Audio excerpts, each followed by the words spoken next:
Nats, this is absolutely wild. What I see in front of me is insane, and we got to get started somewhere. There's so many great cards ranging from vintage to, you know, tons of 90s basketball and a lot of everything in between. We got some incredible baseball as well, but let's get started maybe with the cards that you're most known for as a collector, and that's the precious metal gems cards from 1997. We've got a complete set of the red and a near complete set of the green. Tell me about these. 97 Metal Universe. And they're very special cards to me. The year before, 96 Metal had precious metal, but they weren't precious metal gems. These, they had a red-green version representing gems, so rubies and emeralds. So they were serial numbered 100. First 10 were green, and then 11 through 100 were red. One of the main designers of the set. I remember asking her, like, why green, why red? She had her wedding stone, and she was like, it's an emerald. Oh, wow. And so that's why she picked. Wow. And if you were lucky enough to pull one as a kid, I was lucky enough to pull a green Kerry Kittles.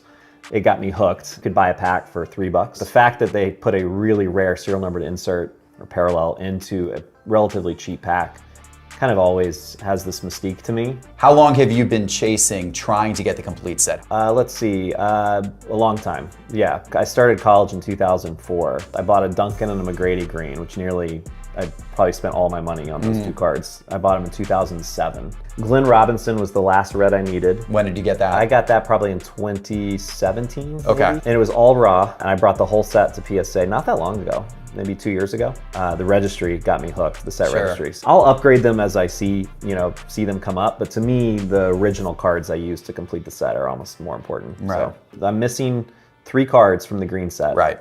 John Stockton, Christian Laettner, and then Robert Pack. No one's ever seen? He haunts my dreams. It's a ghost. But the thing is, I almost don't want it to happen because the chase is way more fun than when it's over. Let's look at some of the key cards from the set.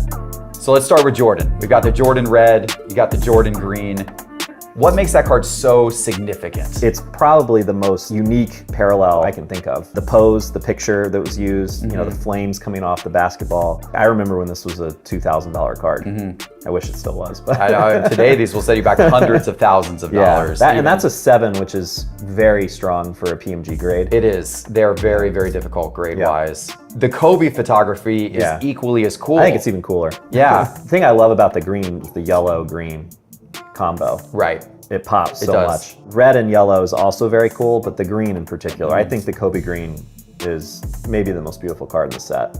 Tim Duncan, you've got the red here. I know the green is on display at PSA's offices, Yeah, in our right? headquarters, right? Yeah, so this one's cool. So they had their Summer League jerseys on, I guess. Yeah, and that makes it even more significant. It says rookie. Yeah, they have the draft day shot, photo shoot in the back. Yeah, super cool. Kevin Garnett. So the green in particular, funny enough, the reds are not that hard to find in KG. The green, though, was the 6th or 7th card I was missing, and it surfaced in China. And I got it on a Tuesday, and I had it in my car, and on Wednesday it was stolen out of my car. And I got it back the same day, thank God, thanks to the Irvine police. But I thought it was just, God didn't want me to have the PMG green. Yeah, set. I'm glad you got that back. That's incredible. Yeah. Allen Iverson, second year, just like the Kobe. Yeah, again, I think red on red color match is awesome. I think the green might be even prettier. Yeah. The green I bought, I remember in a bank lobby in New York, a guy flew in from Korea to sell it to me. I probably remember where I got every one of these cards. Yeah. That's the story behind the set, right? Yeah. Tracy McGrady. Yeah, this one's big. It's a mint 9. I haven't looked in the last month or two, but I think there may only be 1 10 we've ever graded across the whole red set. The 9s, if I had to guess, are fewer than 10 across all players. I love that card. Steve Nash.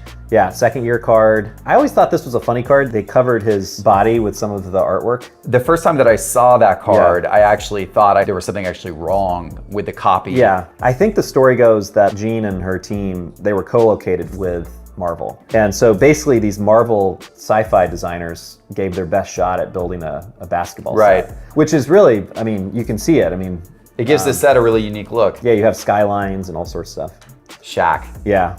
One of Shaq's best cards ever. Yeah, who's he posterizing? Sabonis, it looks like. The green is super tough in that one. I've only ever seen 2. It can be a little bit difficult to collect Shaq because his rookie year was back during the overprinting era. So once you get into the late 90s, that's actually where you can find a lot of Shaq's most sought after cards, like this one. And Scottie Pippen. Beautiful, beautiful color match with the red there. Weirdly, Pippin, both red and green, are not that hard. I think that goes back to the Bulls being so popular in '97 because the kids kept them. Brian Grant. Yeah. This is the last one you picked up. Up until recently, there was 3 PMG greens no one had ever seen. Good Samaritan on Instagram saw a new user popped up on Instagram from Japan and posted a single photo of a shadow box that he had on his wall with 25 cards in it. And on the very bottom right was a green PMG Brian Grant. This is how awesome the card community can be.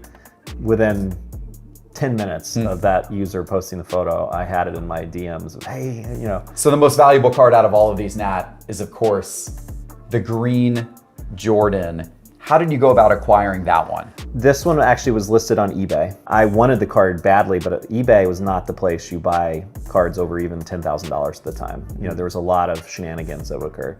But I won the bid, and the card thankfully showed up. It is authentic altered. I thought at the time maybe there was an off chance it wasn't altered. Maybe it was just too small or something. And as clear as day, you can see that whoever owned it took a X-Acto knife or a razor blade and trimmed the right edge of the card. Why? I know. Why do that? But people were scared to bid on eBay on it. I think I got a little lucky, and it showed up. It's a beautiful. The copy presents beautifully. It's really nice. Yeah, it does have a print line on it, which is pretty common for PMGs. Yeah, but again, grade, it doesn't matter. That's one of the rarest cards. One of the most sought after cards in the entire sports card hobby. Yeah. All right, so that's the PMGs, but we're just getting started. You've got an absolutely incredible array of Jordan cards, Kobe, LeBron, as well as vintage. We got Mantle, we got Hank Aaron, Ken Griffey Jr., so much more.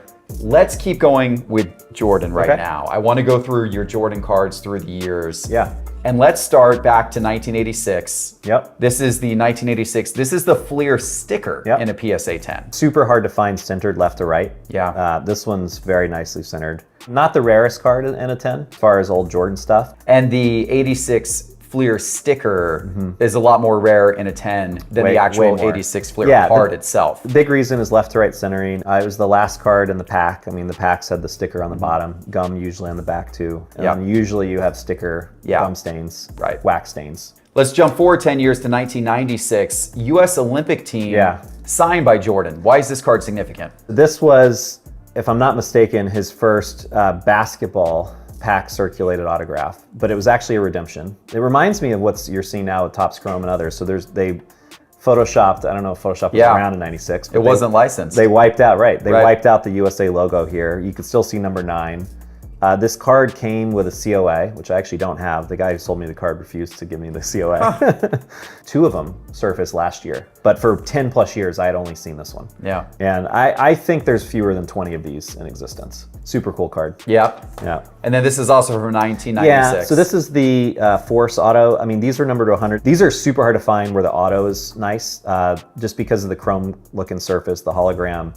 A lot of the autos have unfortunately kind of bubbled out or faded. This is one guy he posted on Facebook like a year ago, 2 years ago, pulled one of these out of a pack, which is so cool. Wow. I love Upper Deck hand numbered autoed cards. Why do you like that? I just think it's cool. I always wondered if Jordan did it. I don't think he did, but I just think it's another personal touch. Yeah.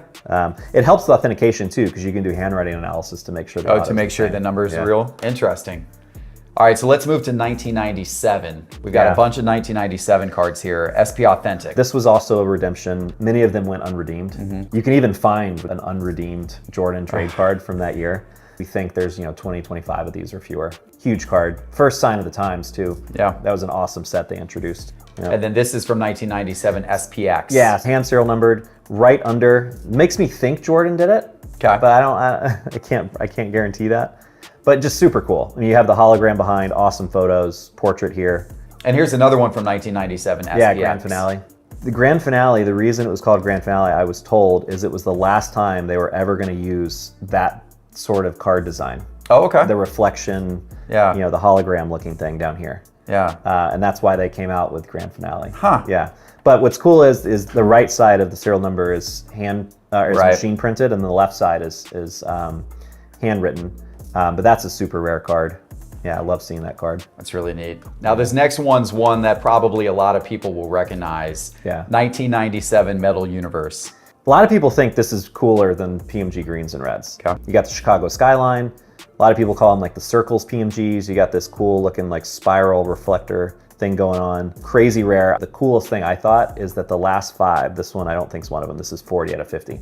So 46 through 50 were redemptions, and if you pulled the redemption, you got all of the cards. Oh, you got the whole set. The whole set shipped to you in one Oh, box. wow. And so you see a lot of the high grades. This is a 7, which is pretty good for this card. Yeah. But there's 8, 9s, 10s of this set, and almost all of them, if you look, are gonna be those last 5 serial numbers. Wow, that's super, super cool. Yeah.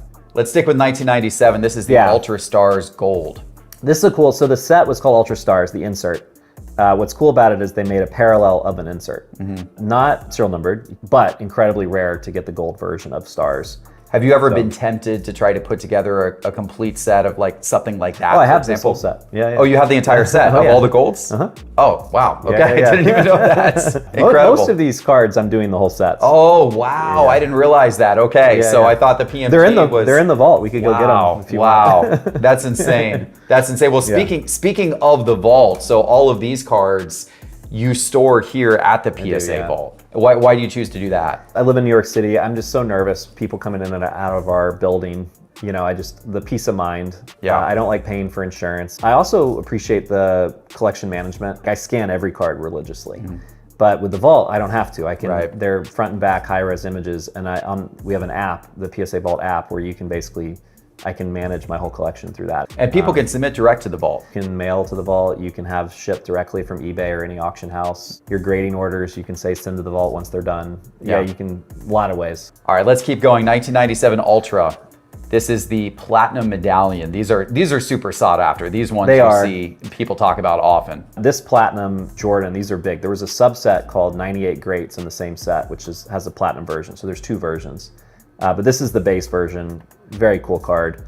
Continuing with 1997, these are some of the most sought after cards by late 90s collectors, the Star Rubies. Tell me about these.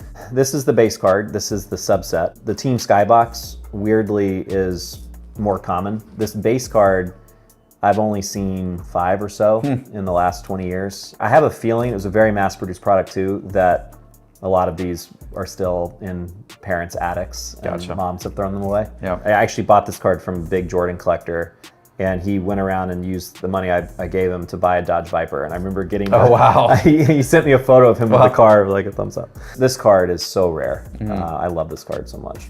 And another set that's just highly sought after by 1990s, late 90s collectors are these, the Essential Credentials from Skybox, EX 2001. This box was super cool. Each pack had 2 cards. I've opened a ton of these. I've only ever pulled 2 credentials. What's cool about these is there's 81 cards in the set. So every card, every player had a total of 81 credentials, but on alternating schedules. So there's 9 of the Jordan Nows, and then there's 72 of the Futures. Okay. And for the next player, there'd be 10 and 71.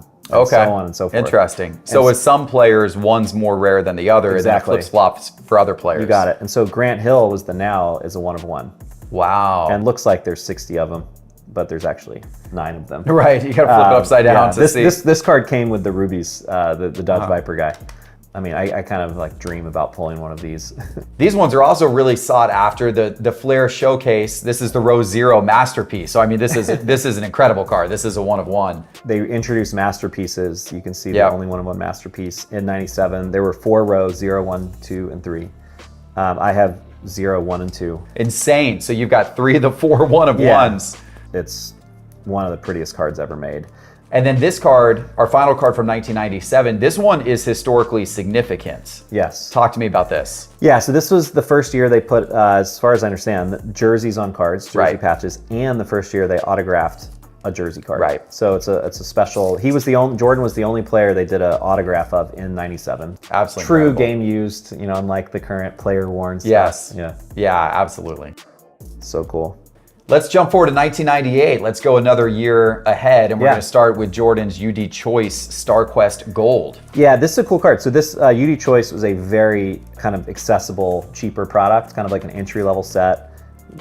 Packs were probably the cheapest, but I think that's so cool. They did it serial number to 100 card and a mass-produced product. Very condition sensitive as well. Most of these were pulled by kids, I think, and they were in binders. And I find these oftentimes, and they're destroyed. It doesn't matter, but now is this another set that you're trying to build out? Yeah, I have the whole set in this. You do? Yeah. Gosh, Yeah. wow, that's incredible. Okay, this is one of the most iconic cards from the late 90s. This is the Star Rubies, this one from 1998. Yeah, so this is the third year that they did Rubies. 96, they were not serial numbered. This one is serial numbered 23 of 50. Incredible, Yeah. incredible. I mean, that's the ultimate jersey match right there. That's wild. A guy reached out to me, a young kid, and he's like, hey, my dad wants to sell his collection, and he sent me a bunch of pictures. And I was like, and I didn't know it was serial number 23 of 50. And he didn't either. And I bought the card raw, and he delivered it to me. I didn't even look at it. I just sent it straight to grading because I had to know it was authentic.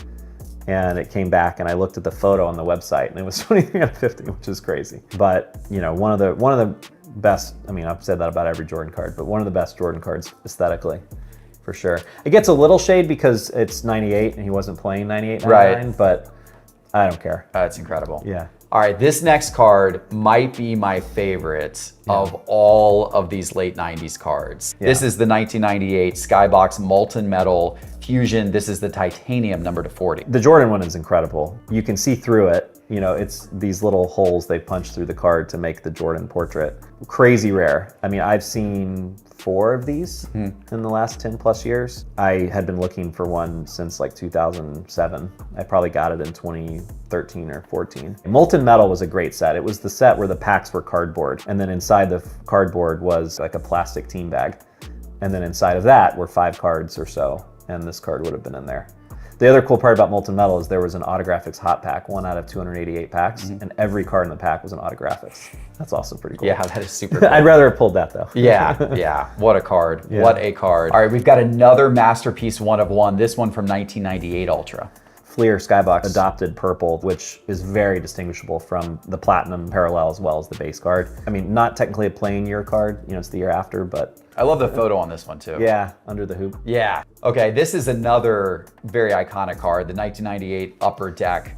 This is the game jersey autographs. There were, I think, 6 of these different variations, each are numbered to 23. I only have 3. I mean, I've spent years trying to find all 6. Basically, each Upper Deck set had a game jersey Jordan card. And you can tell the differences are the little circle photo and then the back photos. Yeah, but really cool. We've got a few more Jordan cards to go through. Then we're gonna move to LeBron. Yeah. We got some vintage baseball. We got Ken Griffey. We got a lot more to cover here. That's incredible.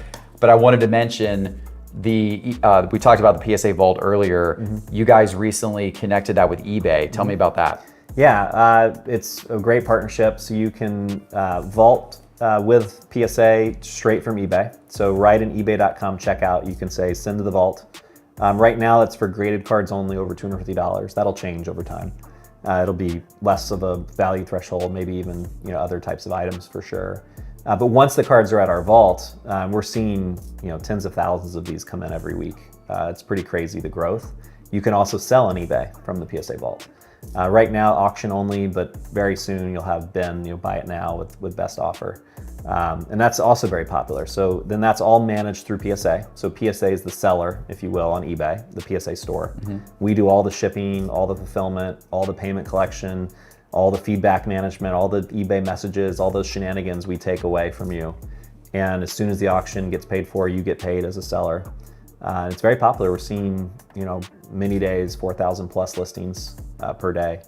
I think there's 20,000+ listings at any given time live on our store. I dropped off at the National this year. I dropped off a handful of cards to the PSA Vault, submitted them there. Yeah. And I've sold several of them now on eBay. And the payment came right away. It was as soon as you guys got paid, connected it to Stripe, and the money showed up in my account pretty quickly thereafter.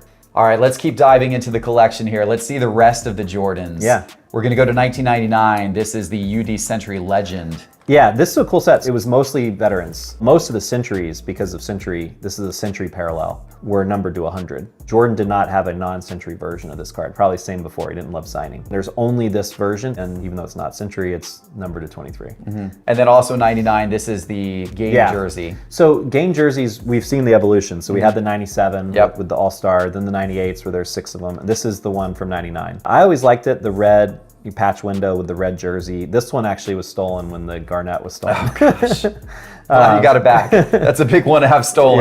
Yeah. But really cool. There were not that many, they didn't do the 6 versions like they did the year before. Right. They This do is have another this, they do have version, this encore. This is foil down here, so it's more reflective, but they use the black jersey, which is so cool with the red pinstripe. I think this is the best game jersey auto from '99. This next one is wild. The final floor, and you got the autograph 1-of-1 version. Well, so there's actually 12 of these. There's a numbered out of 23 version, and then there was a 1-of-1 version. So this is the 1-of-1 version of number 11. And yeah, this is the floor and signed. Yeah. And I love how they did 1-of-1, and Jordan's a small little piece of it. They used mostly Yeah. the floor for the card. This card, I mean, I can only imagine, right, in '99 pulling this. Oh, people would have loved that. There's 10 plus of them. I've only ever seen 3. Yeah. Super, super cool. Okay, we've got our first logo, man. Yeah, this is a big one. Yeah. 2002 Upper Deck. Yeah, so this is, I think, the first logo man, certainly of Jordan. Hand numbered 1-of-1, which, as I mentioned before, love the hand numbering. Great Jordan auto. And then, for them, the first time, the Jerry West logo. And they embraced it. See, Logo Mania. It was part of the set name. Like, they intended to make a jersey card. It's incredibly cool. One of the biggest cards that we've seen so far. But this next one might even be bigger. Look at this. A Jordan Kobe dual logo man 1-of-1. Yeah, so 2003 Exquisite. Maybe the biggest set ever. I would argue. It really helps when you have a big rookie. And this, of course, was LeBron's rookie year. There were 3 of these. They did a Jordan Kobe, they did a LeBron Jordan, and then a LeBron Kobe. It was a $500 pack. I mean, it was very innovative by Upper Deck to do a high-end. Every pack had an autograph or 2. My only wish is they figured out how to make these autographed at the time. Yeah. But that's okay. When I bought this, I thought the patch had fallen off and had slid under, but the yellow. Yeah, you see the Lakers jersey. Yeah. And the other ones are now on display at PSA's office? No, there's one more here, I think. We'll hunt for that one in a minute. Yeah. Oh, that's the LeBron one, so that's probably in the LeBron pile we're about to get to. Yeah. Let's stick with Kobe for a minute. This is his 1996 Topps Chrome Refractor. Really, really tough one to find in a PSA 10. Yeah, these are also hard to find where they haven't greened. This one is slightly green, but not, as good as it gets. It's hard to find one nicer than this. We're still trying to figure out if it's from physical touch of the card, humidity, light exposure, etc. But finding one that's high grade, also not green, is a big deal. Yeah. But first year of Topps Chrome, really big introduction with Kobe. It just made the set so much bigger. These were, I think, 1 or 2 per box. Technically not rare, but centered, good color, hard to find. Yeah, super, super cool card. Yeah. All right, let's work our way through some LeBron, because your LeBron collection is close to, if not as impressive as your Jordan collection. This is 2003 UD Exquisite. Yeah, this is the autograph patch. These are numbered to 100. Very cool patch and auto. These are pretty common as far as Exquisite go. Very expensive cards, but it's the least rare, if you will, most common of the auto cards from LeBron Exquisite. These cards are very condition sensitive. They're so thick. The corner, there's technically 8 corners if you think about it. Right. And we're going to keep going with 2003 Upper Deck Exquisite. We got a number of these them are here. All, yeah. So this is what's called the emblems of endorsements. There's only 15 of these. I've only seen 4 of these, I think, in my time. This is a 6. The grades don't really matter on these rare ones. And serial number to 15 is super rare. All of these are technically rookies as well, which again made the Exquisite set such a big deal. Yeah, rookies, first year of Exquisite. Yeah. Incredible design on these cards too. I mean, these cards, we hadn't really seen anything that looked quite like these at this point in time. Really hadn't. How about it's the foundation of Flawless and National Treasure. This one's got a crazy cool patch. Yeah, so this is limited logos, and basically what they did is they cut out the logo area of the jersey to use. That's the name, limited logos. Which, again, Upper Deck did such an innovative job of figuring out what collectors found interesting. People loved logo mans, they loved jerseys, they loved multicolored patches. They had a really nice, thick autograph window here to sign. Blue ink, also great. Number to 75. Yeah. I'm still looking for Jordan. It's super, super cool. This is big, yeah. That's really neat. So these are number pieces, again, super cool. These were all numbered to the jersey number. So there's 23 Jordans, there's 8 Kobe's, so on and so forth. The only thing is the jersey windows are small. There's the numbers, but that's pretty cool. Yeah, these are big. Grade does not matter on these as far as I'm concerned. Yeah, that's really, really neat. Scripted swatches from Exquisite. Yeah, so this is interesting. He signed the piece of the jersey with a thick white or silver Sharpie. And it still has an auto 10. That could be tough. Here's another card from so this that is set. Noble. This is Noble nameplates. So these are numbered to 25. Really rare. I don't think I've seen a 10 LeBron of any of these, except the RPA out of 99. But yeah, this is a big one. Now this next one is the most iconic of them all from 2003 Upper Deck Exquisite. Yeah. That's the Exquisite rookie patch. Parallel. Yeah, so this is the one serial numbered to the jersey, 23. I've owned a few of these over the years. Jersey patches are usually great. I've only seen one single color. Super condition sensitive. This is a 7.5, which I'm happy with. I mean, just owning this card out of 23 is as good as it gets. Incredible. Yeah. And then how about this? His 1 of 1 Yeah. from 2003 Exquisite.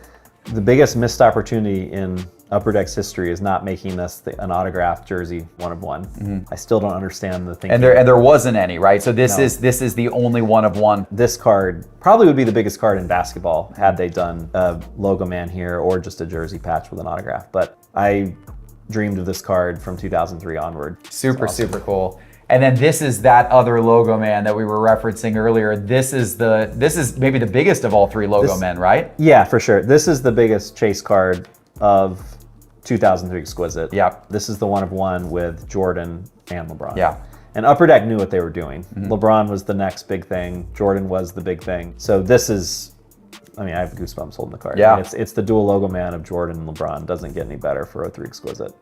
So Absolutely wild. Yeah. You've got a couple of other really unique LeBrons here. This is a 1 of 1 from Hoops. Tell me about this card. This is one of those Fleer Skybox sets called Hoops Hot Prospects. And it's called the White Hot 1 of 1. And LeBron has 13, 15, 14, I don't remember off my spreadsheet, true rookie 1 of 1s, base 1 of 1 parallels. This is one of them, the White Hot 1 of 1. It happened to get a 10, but it doesn't matter, it's a 1 of 1. Pretty subtle, you know, really the only difference is the Hoops Hot Prospects logo at the top. Good, well I'm glad some kid didn't not notice that and you know, threw the card away or something. I bet a lot of them that happened. Yeah, that probably LeBron, did. it didn't. Right, of course. Now you mentioned Topps Chrome. There was not a Superfractor back in 2003. The first one of those came in 2004. But there was the Gold Refractor. This was the lowest numbered of all of the 2003 Topps Chrome LeBron rookies. Yeah, so the rookies were numbered to 50. Yep. Non-rookies were out of 99. The golds are beautiful. I mean, And very rare in a PSA 10. yeah, so centering's an issue. 03 does not have the quality control that you see in later years. But yeah, really cool. Yeah, it shows up really, really neat. I thought I pulled with that card gold. once, and it was Dewan Wagner instead. It was like the Cavaliers. I saw the you know the red. Yeah. Oh man, you probably got really excited for a minute. How about Dwayne Wade, a teammate of LeBron's there in Miami for the first championships? I pulled this one just, you know, it's a 10-10. Exquisite, as I said, condition sensitive, crazy condition sensitive. I think there's 2 of these 10-10s, so the card and the auto have a 10. Really nice auto. Yeah, Dwayne has an awesome autograph, and yeah, it's pretty tough to find 10s. All right, so we have done a ton of basketball, but you've got an incredible collection of baseball as well. I want to go there next. And I want to start with 1993 Finest. This is actually a historically significant set. And you've got the refractor here of both Nolan Ryan and Ken Griffey Jr. Talk to me about these cards. This was the first ever refractor, which is the foundation of today's collecting. I mean, this is the original refractor. And you've got both of these in 10s, which I imagine is very rare. You see a ton of discoloration and greening. You see a ton of off-centered. But yeah, Nolan Ryan's probably the biggest one in the set just because of the pop. The Griffey, super iconic. It's kind of crazy, 93, refractors go back, what, 31 years? Yeah, so that's how it all started with those cards right there. Right. And then we saw 1997 Flair Showcase on the basketball side. Yeah. Here we've got a row 0 of Ken Griffey Jr. on the baseball side. I think row 0 is pretty much the prettiest of all the Flairs every year. Not a rookie year, obviously, but out of 100, this is a 10, which is pretty crazy. But Griffey, 90s, you know, he was the baseball card industry in the 90s. Big card. Yeah. I don't have the other rows as far as I know. I need to get them. All right, there you go. We can finally something more that you need to chase after that you don't have today. Yeah. Let's turn our attention to vintage a little bit because you've got an amazing vintage collection here as well. And this entire stack here is really nice Mickey Mantle cards. We're gonna walk through these in order and we're gonna start with 52 Bowman. You've got a PSA 10, an incredible copy of that card. Yeah, this is a Pop 2. His rookie was 51, but it's pretty hard to beat, you know, 10 Mantle from 1952. Yeah. I think it doesn't get enough love because it's technically not his rookie. Like second year Topps 53 are huge cards. Right. 52 Bowman, you know, for some reason overlooked. An iconic photo, you know, these were all original artwork. you know, that someone had a photo and then used oil painting to make the painting that was then used for the card. Pretty hard to beat too. Very beautiful piece of history there. And maybe the reason why the 52 Bowman doesn't get more attention is, of course, that was when the 52 Topps Mickey Mantle debuted. This is a 1.5. I'm collecting one of these in every grade, including half grades. So you're working your way up to trying to get it. I've got 1 through 5. Okay. And then I have a 7. So I've got a long way to go. Right. Yeah. But it's an expensive endeavor to try to do that. Yeah, it is. But I think these, it's the same with the Jordan 86 Fleer. I mean, there's a 51 Bowman, not exactly the same, but there's a 51 Bowman Mantle, which is, you know, the rookie card. But this is the Topps rookie card. Right. You know, I always love the character behind these low grades. You know, this clearly was in some kid's bike spokes. It's got tape on the back. It was in, you know, maybe it was on his bedroom wall. Like every one of these cards has a story. I have one with a hole. Like some kid clearly used a tack, like a pin, pinned it up on the wall, put it in his card on his cork board. Yeah. Like how cool is that? I agree. Sometimes it's almost even more fun to have some of those. I think it is. Yeah. All right, 53 Bowman Color PSA 10. Yeah, these also underrated. This is a Pop 1, crazy rare. I just love how there's no text on the front. It's just the photo of the player, which I think was a pretty unique. Also color, which it's a photograph. It's not a painting. Right. Unlike 52 Bowman, 52 and 51. Right. Yeah. I try and find the rare Mantle stuff. People look for one of ones today out of the modern stuff. Yeah. The way to do scarcity value back in the vintage is high grade. Right. The 1955 Bowman set has come back in vogue a little bit this year because Topps actually started creating throwbacks, with the anime. But this is the actual true 1955 Bowman Mickey Mantle in a PSA 10, and these ones are super condition sensitive because of that border around the card. I just look, they replicated a TV. Yes. Like, that's pretty cool. Well, especially for that era. Like in the 1950s, that was a big deal. Like, you know, you can tell, Yeah. It's a cultural thing. Yeah. Bowman had Mantle's license in 54 and 55. So he does not have a Topps card in 1955 or 54 Topps, which are, if I had to pick cards that I wish existed, Topps Chrome, Super LeBron, PMG Green Griffey, and then I would go 54 or 55 Topps Mickey Mantle. So Mantle returned to Topps in 1956 in an iconic card design. I think this was the year he won the Triple Crown. That's right. Might have won the World Series that year too.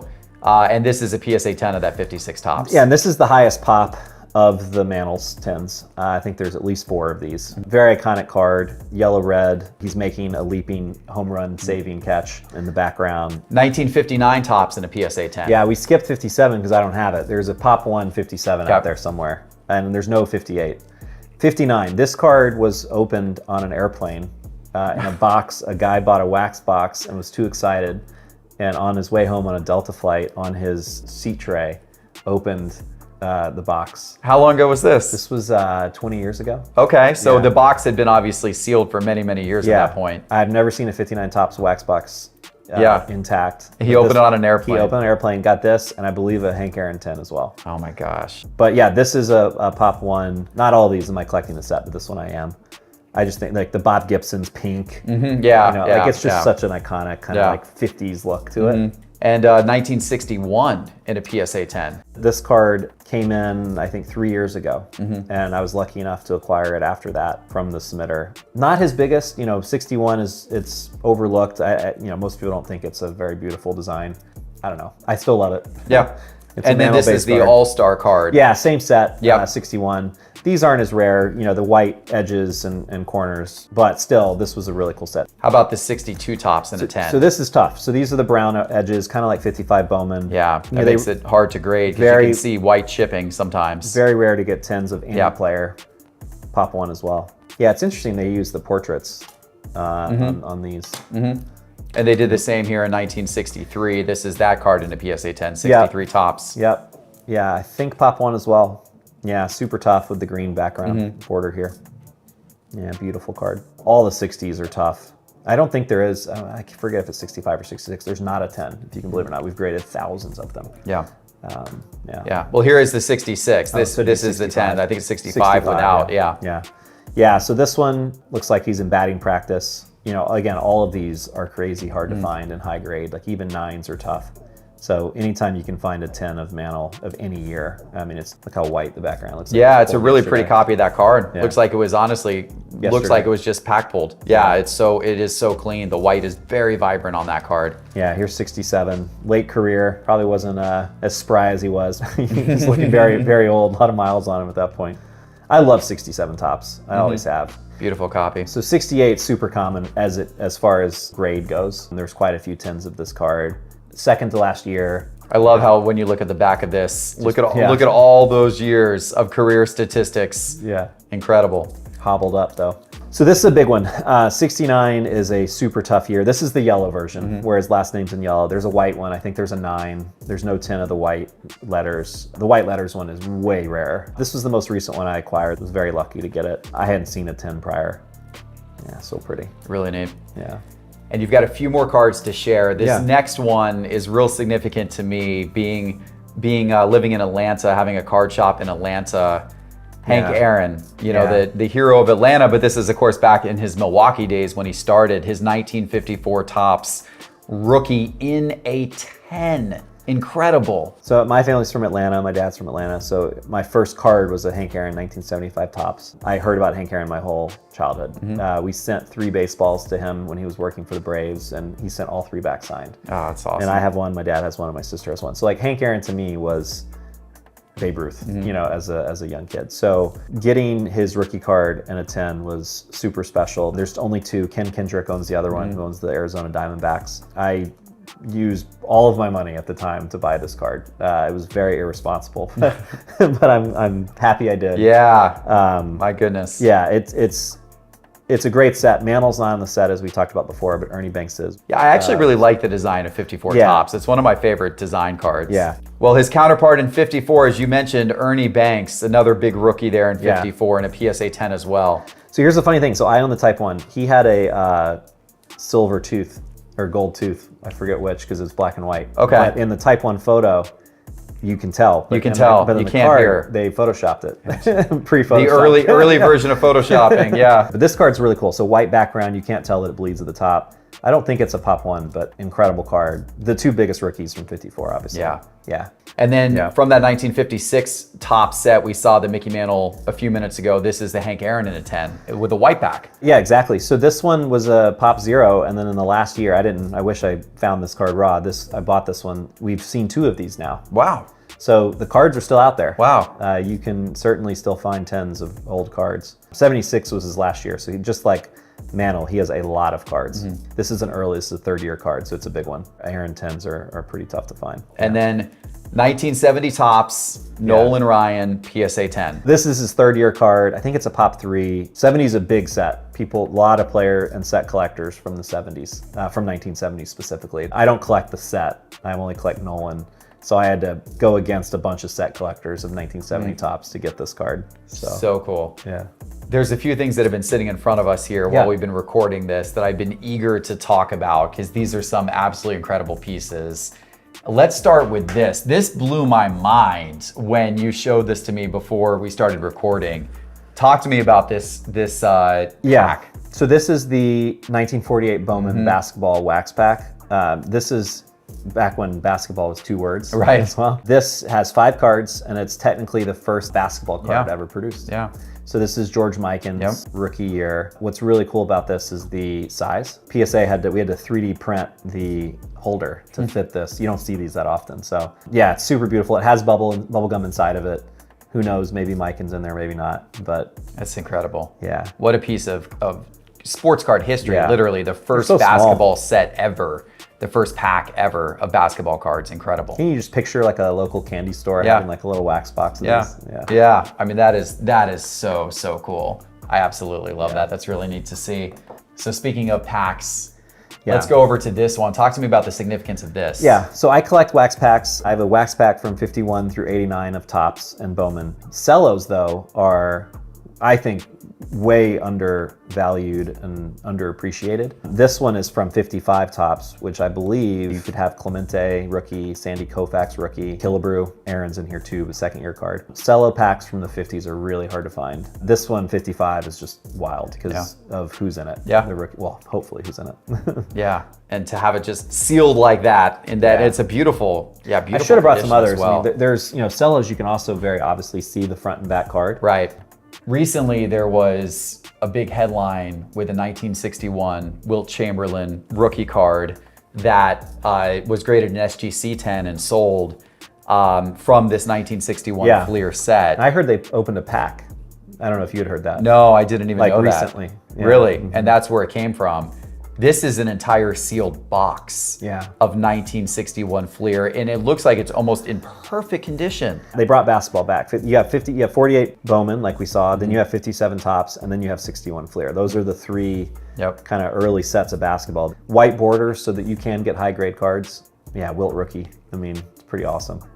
Yeah. Are you ever? Have you ever thought about opening this? So ever tempted? I've opened multiple packs. I've bought PSA graded packs of this product, and usually the packs are low grade. The gum had poked through. Yeah. So I just, instead of looking at the gum, I just decided to open them, and I've gotten absolutely nothing. Okay. So I'm gonna keep that the way it is. Okay. Yeah. Fair enough. Fair enough. Yeah.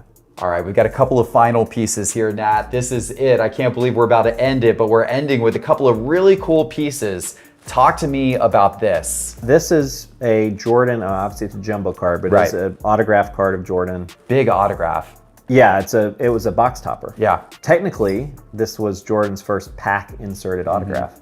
I showed you the Olympic auto, that was basketball. So funny enough, his first ever card was actually a baseball card. And that predates that basketball card by 2 years. Yeah. This is 1994. Right, and collector's choice, again, a very accessible, kind of built for kids product.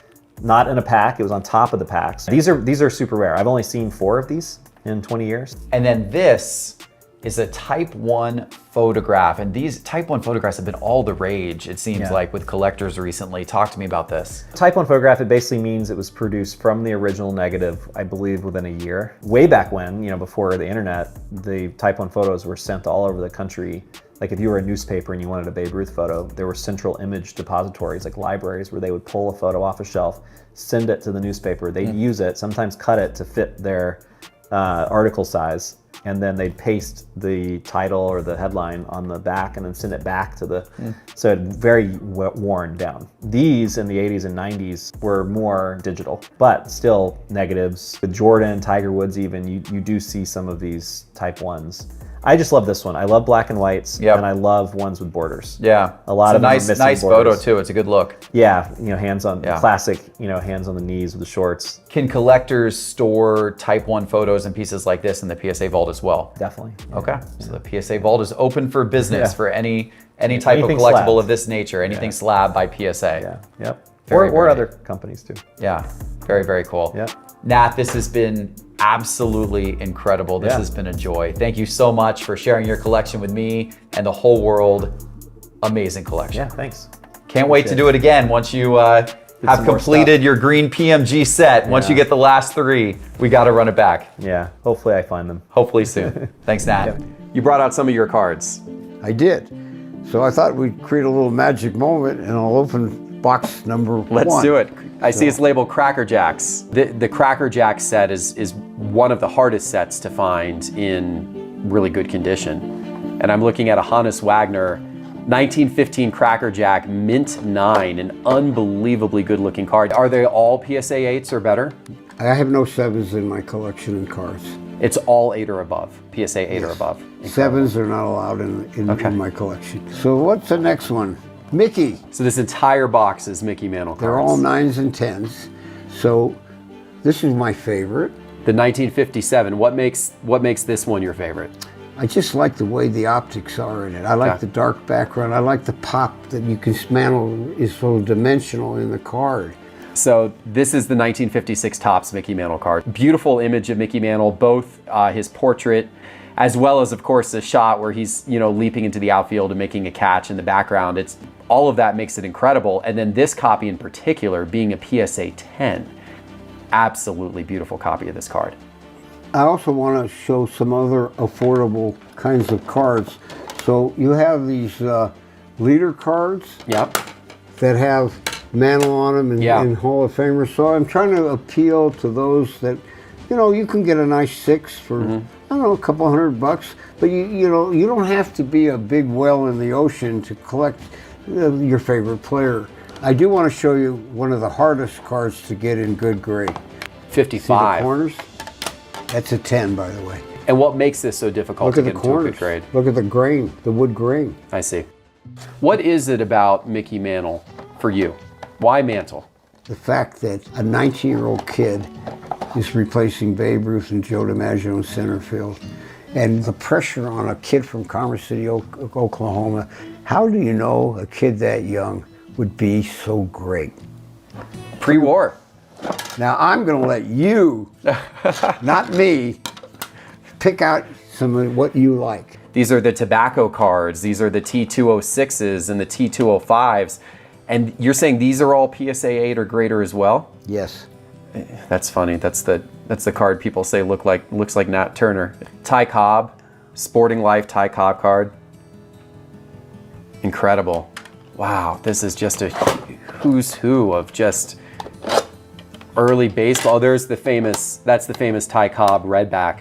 Unbelievable. I'll help you out a little bit. I think it looks better if we do it this way. What do you think? I think this is the most ridiculous table of sports cards being laid out like this that I have ever seen in my life. I don't even know what to say about this. This is unbelievable. I don't even know what to say about this. Here, how about that one? Oh my gosh, the Joe Jackson play ball. That's just a sample. This is insanity. This is absolute insanity. All right, so we're gonna go by age here, and I got to pull out. And even in this pile, which you haven't even pulled out, there's like the Ty Cobb greenbacks. So just put them all out. I mean, you got it. Just goes on and on. I think it looks better if your audience sees them. Here. All right, let's do it. Let's bring them all. Yeah, let's spread them all have out some here. fun. What the hell? Let's. Oh my gosh. We're gonna make. We want people to watch the show. This is the type of thing that gets ratings. People are. You're a masterful marketer here. Wow. Yeah, this is. Now they get it. Yep.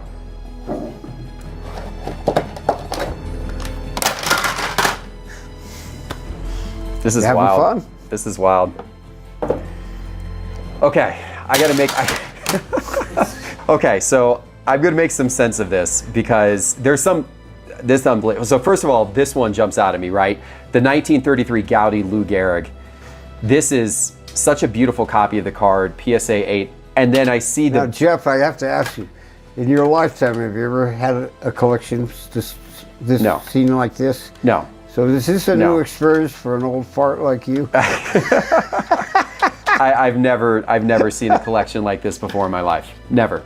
This is unbelievable what I'm looking at right now. We're looking at truly a piece of American history, and we're looking truly at a piece of the history of sports cards in general. Because when you go back, so the Babe Ruth Gaudis has been something that I've been collecting in a lot lower of a grade than these.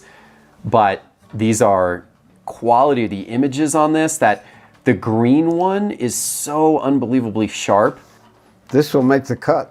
Oh yeah. That's absolutely incredible. Jason, thanks so much for having us out to your house. This is an absolute dream house. I aspire to have my own basketball court someday. This is absolutely wild.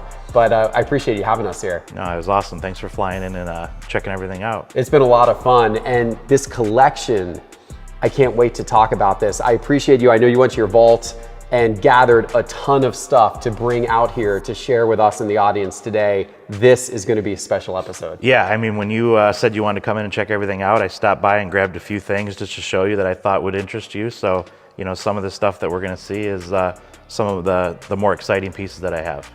Yeah, let's dig in. So first of all, right off the bat, the thing that strikes me is the incredible quantity you have of many of these things. And there's no greater example than this Jordan collection. This is incredible. I have never seen this many of that iconic 1986 Fleer Michael Jordan card together in one place. You could almost swim through the number of cards you have here.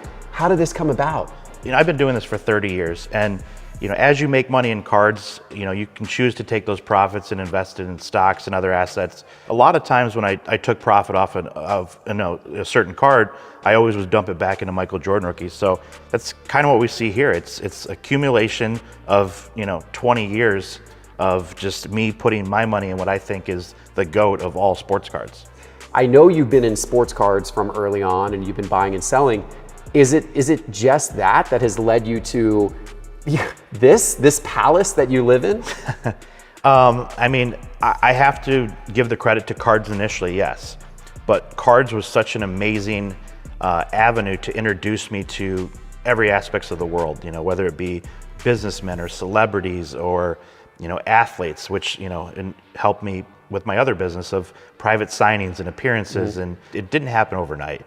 And if you ask me how I got here, I couldn't give you a finite answer, because it's just, I look back and I have to pinch myself, because it's like I'm 1 degree away from almost anybody in the world now because of sports cards and memorabilia. This summer I was in LA and had a chance to go to the Frank & Son card show out there, which is thriving. And that was actually a big part of your childhood as well, right? That's kind of how you got started. Yeah, so, and I don't recommend this, but in high school, you know, I was dealing a lot of cards and hitting up a lot of shows, and I would leave school Tuesday night, take the late flight, land in LA. I would do the show all day Wednesday, skip school, and then take the red eye home, and then be back in class Thursday. So I think after I hit, you know, 25 or 26 absences, we had to talk with the principal and stuff, and I explained to him what I was doing. But yeah, I definitely think the hands-on experience was far more valuable than, you know, sitting in a classroom. I love it. I'm not anti-school, but yeah, you know. Absolutely incredible. Okay, well, it's not just the Michael Jordans though that you have an unbelievable quantity of. As we were looking at your collection, I mean, you've just got stacks of some of the greatest cards of all time, like this. Tell me about these Derek Jeter foil cards. I was looking for stuff that I thought was undervalued, and this card in particular, they're so condition sensitive. You know, with the Yankees and Derek Jeter being who he is, most of my investments are vintage, so I was looking for a little more modern, and you know, Jeter just kind of spoke to me as being a really good modern investment. So Dr. J checks the box for one of those vintage, iconic, very investable players. You know, kind of like Jordan. Michael Jordan, when someone asks, there's 2 different rookies. With Dr. J, there's only 1 rookie. So when somebody comes to me, it's a very easy decision. And similar to Jordan, I like to put my money in what I consider, you know, safe investments. And, you know, in my opinion, vintage basketball is much safer than, you know, some of the modern stuff is definitely more risky. So speaking of high risk, high reward, I think it's important we tell the story of some of those risks that you took that didn't work out, because it's amazing seeing all the success you've had building these collections over the last 20 years of these iconic players. But sometimes when you've taken the chance on the modern stars, you end up with probably the world's greatest collection of Mitchell Robinson. Mitchell Robinson, yeah, this is one that didn't work out. And on Instagram and social, you see people showing off all these crazy cards they have, and you know, that's fun and everything, but I think it's more educational for the new person to show the losses that someone like myself can, you know, invest and take a massive hit. So Mitchell Robinson, for that case, you know, was one of those guys.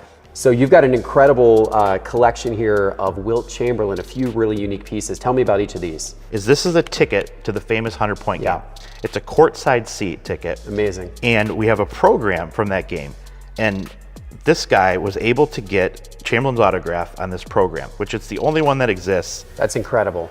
And then you've got a contract of Wilt's as well. Yeah, so then this is probably one of my more valuable and favorite pieces. It's actually Wilt Chamberlain's rookie contract with the Philadelphia. And I think there's 2. I think I have one, and the NBA Hall of Fame has one. And what I think is really interesting about this is if when you read it, he signed a 2-year deal for $50,000.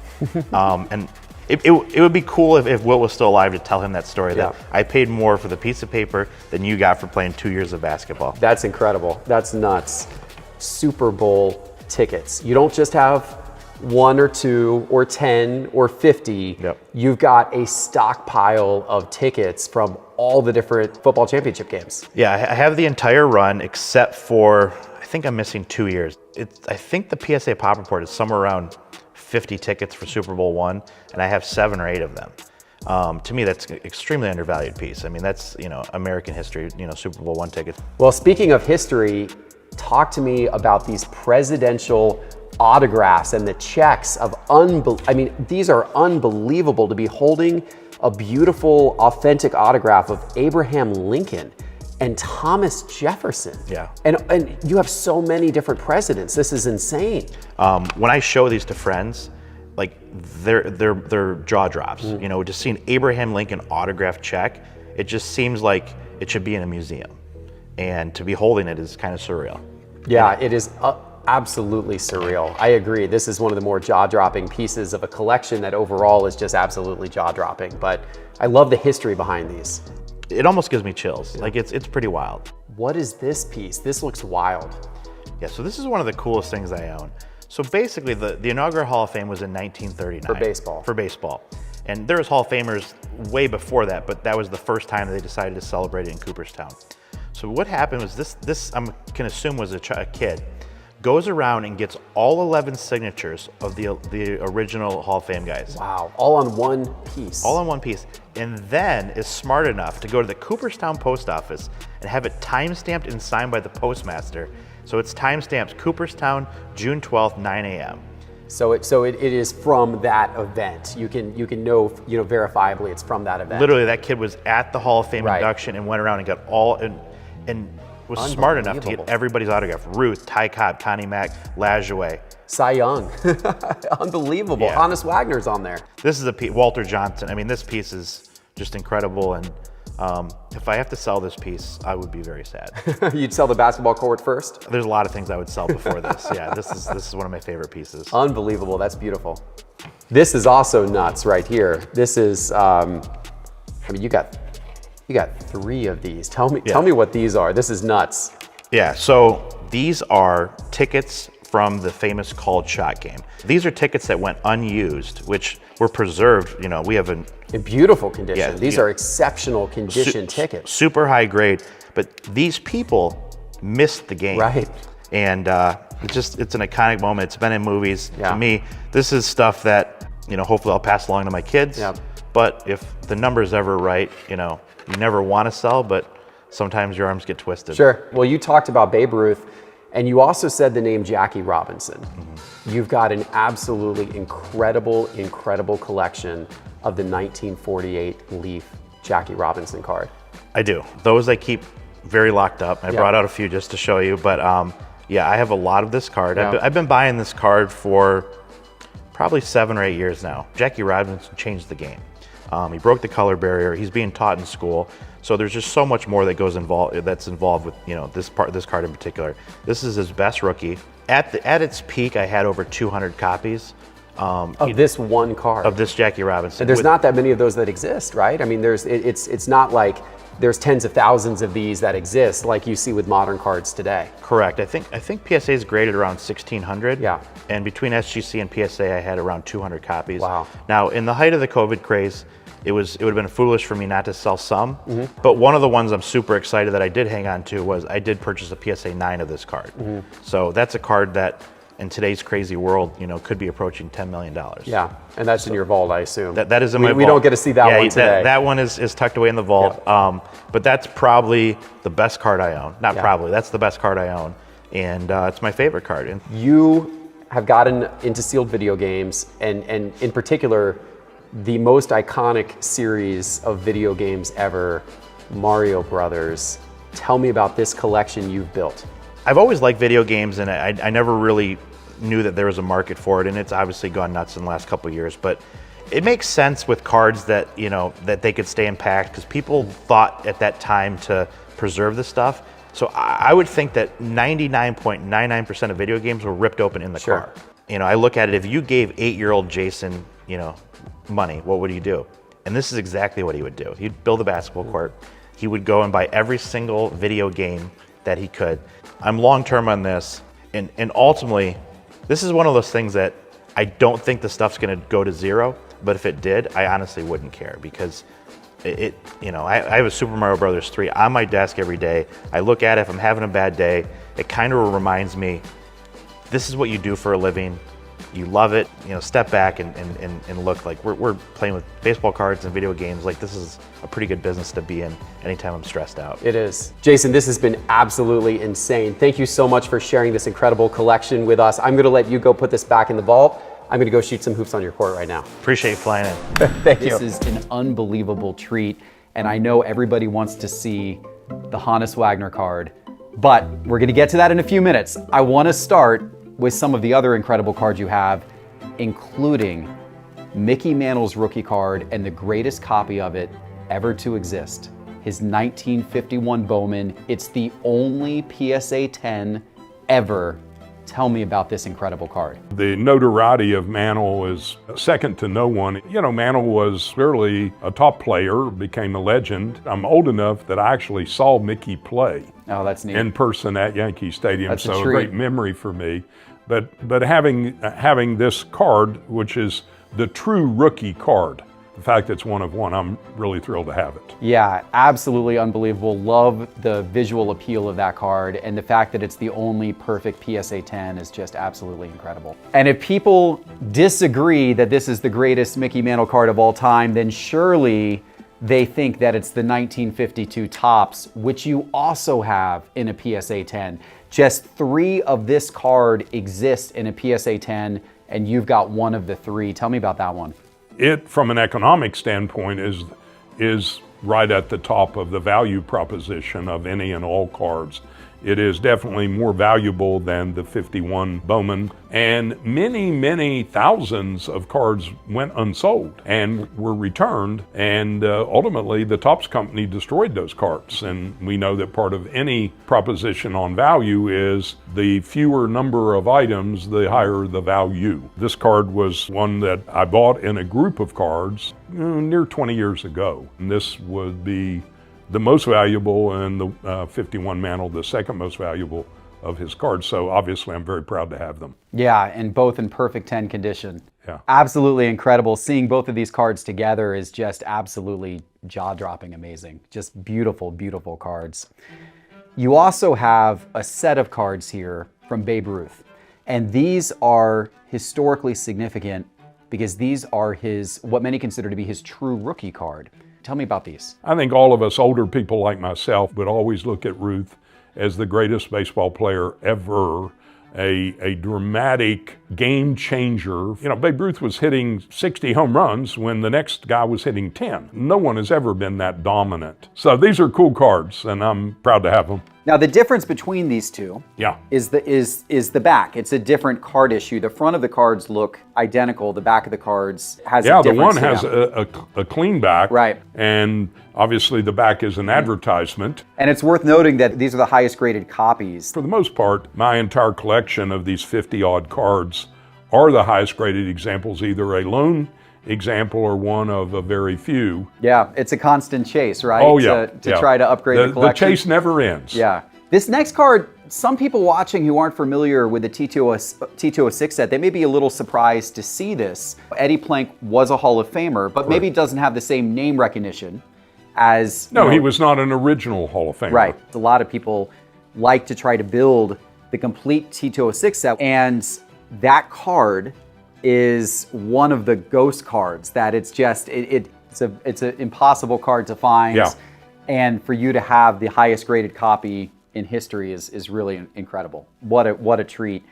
Speaking of cards that are needed to complete sets, but that are impossible to find, this is the hardest card in 1933 Gaudi to find. It's perhaps the first redemption card or of its sort, or the first chase card historically of all time. Tell us about this card. Within the 33 set, the Ruth cards in that set are very, very important. Sure. This is certainly as important a card as a Ruth card from that set. When they released the 1933 Gaudi sets, that card was not part of it. So people back in 1933 attempted to put together the complete set of cards, and they all, would find that they could never find that particular card. So people started contacting the manufacturer to try to complete the set. So his card was not released by design by the company. Yes. You had to request it. You had to request it. But one of those other cards from the 1933 Gaudy set that you just mentioned is the iconic Babe Ruth card number 144, bat over the shoulder. Very, very special card. And this is the highest grade of that card. There's only a few that have ever received that grade, none higher. Tell us about this card. He was P.T. Barnum before the circus, because Babe was not only an on-the-field icon, he was an off-the-field icon. I mean, the legendary stories of his food intake, his adult beverage intake, and all kinds of other things that made him just a larger-than-life character, perhaps still the most important figure ever to wear a uniform. We're going to get to the Honus Wagner in just a minute. I know everyone wants to hear about this card, but this one's a little unusual. Yeah. This is a oversized card, right? A 1911 turkey red Ty Cobb, considered one of the greatest players ever in baseball history. Well, an original Hall of Famer. And the only guy in that original Hall of Fame, the guy who got the most votes for that original Hall of Fame. He did. Above Babe Ruth. Ty was, of course, a legendary player. Incredible stories about him, both on the field and off. These are extremely difficult to find in any type of high grade, much less an 8. And the reason why is because these were larger portrait cards, people would hang them up on their wall. Mm-hmm. These were often... And therefore they would be defaced. Yes. And it would diminish the value. Yes. None of us thought about that at the time. My era of collecting, I started my very first year I collected cards was 1952. Lucky for me. A lot of the cards ended up turning your bike into a motorcycle with a clothespin and ruined the cards, or you tossed the card against the wall. All the things you would do to diminish the quality of the card, therefore make it less valuable. This next card is one of my personal favorite cards. I love the story of Shoeless Joe Jackson. I feel like it transcends baseball. It's a story of, in many ways, a fall from grace for a superstar. It also ties into Cracker Jacks, this particular card, which is part of baseball lore, baseball history. And this is one of only 2 PSA 9s of the 1915 Cracker Jack, Shoeless Joe Jackson. There are no PSA 10s. So this is amongst the greatest cards in existence. Yeah, and Shoeless Joe was an incredible player and a sad end to his career. I remember this story. He goes back to South Carolina from where he came. You know, he's out of baseball. He doesn't have an ability to play in the majors. But he ended up owning a liquor store. And for some reason, Ty Cobb decides to come to his store. And Jackson doesn't acknowledge him.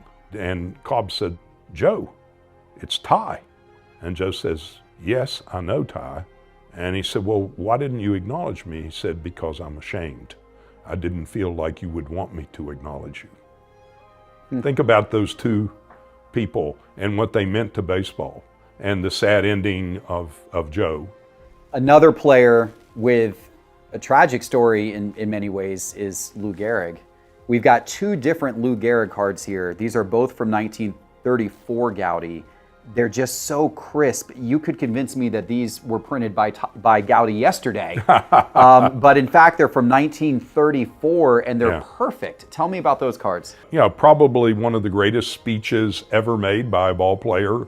I think the great line is, "I'm the luckiest man on the face of the earth." He was a very fine human being and very sad that he died as a very young man with a horrible disease. All right, Ken. I think we've reached the point where we need to talk about the Honus Wagner card because it's been sitting here in front of us this whole time, and it is perhaps the single greatest card in the history of sports cards. It has such a legendary story. Yeah. And it's such a beautiful, vibrant copy of the card, the highest ever graded, the first card ever graded by PSA. Yeah, it's serial number 1. Serial number 1. Tell us about this card. The Wagner card always has had a soap opera story. It's well known that this card was actually altered. The card was owned by an elderly couple, a husband and wife, and he passes away. So she is going to throw them away, and someone who worked for them asked if he could have them, and she gave him the cards. And those cards were given to a family member. He had a friend who had a card store. They took photos of themselves with the card before it was ever graded, before it was ever altered.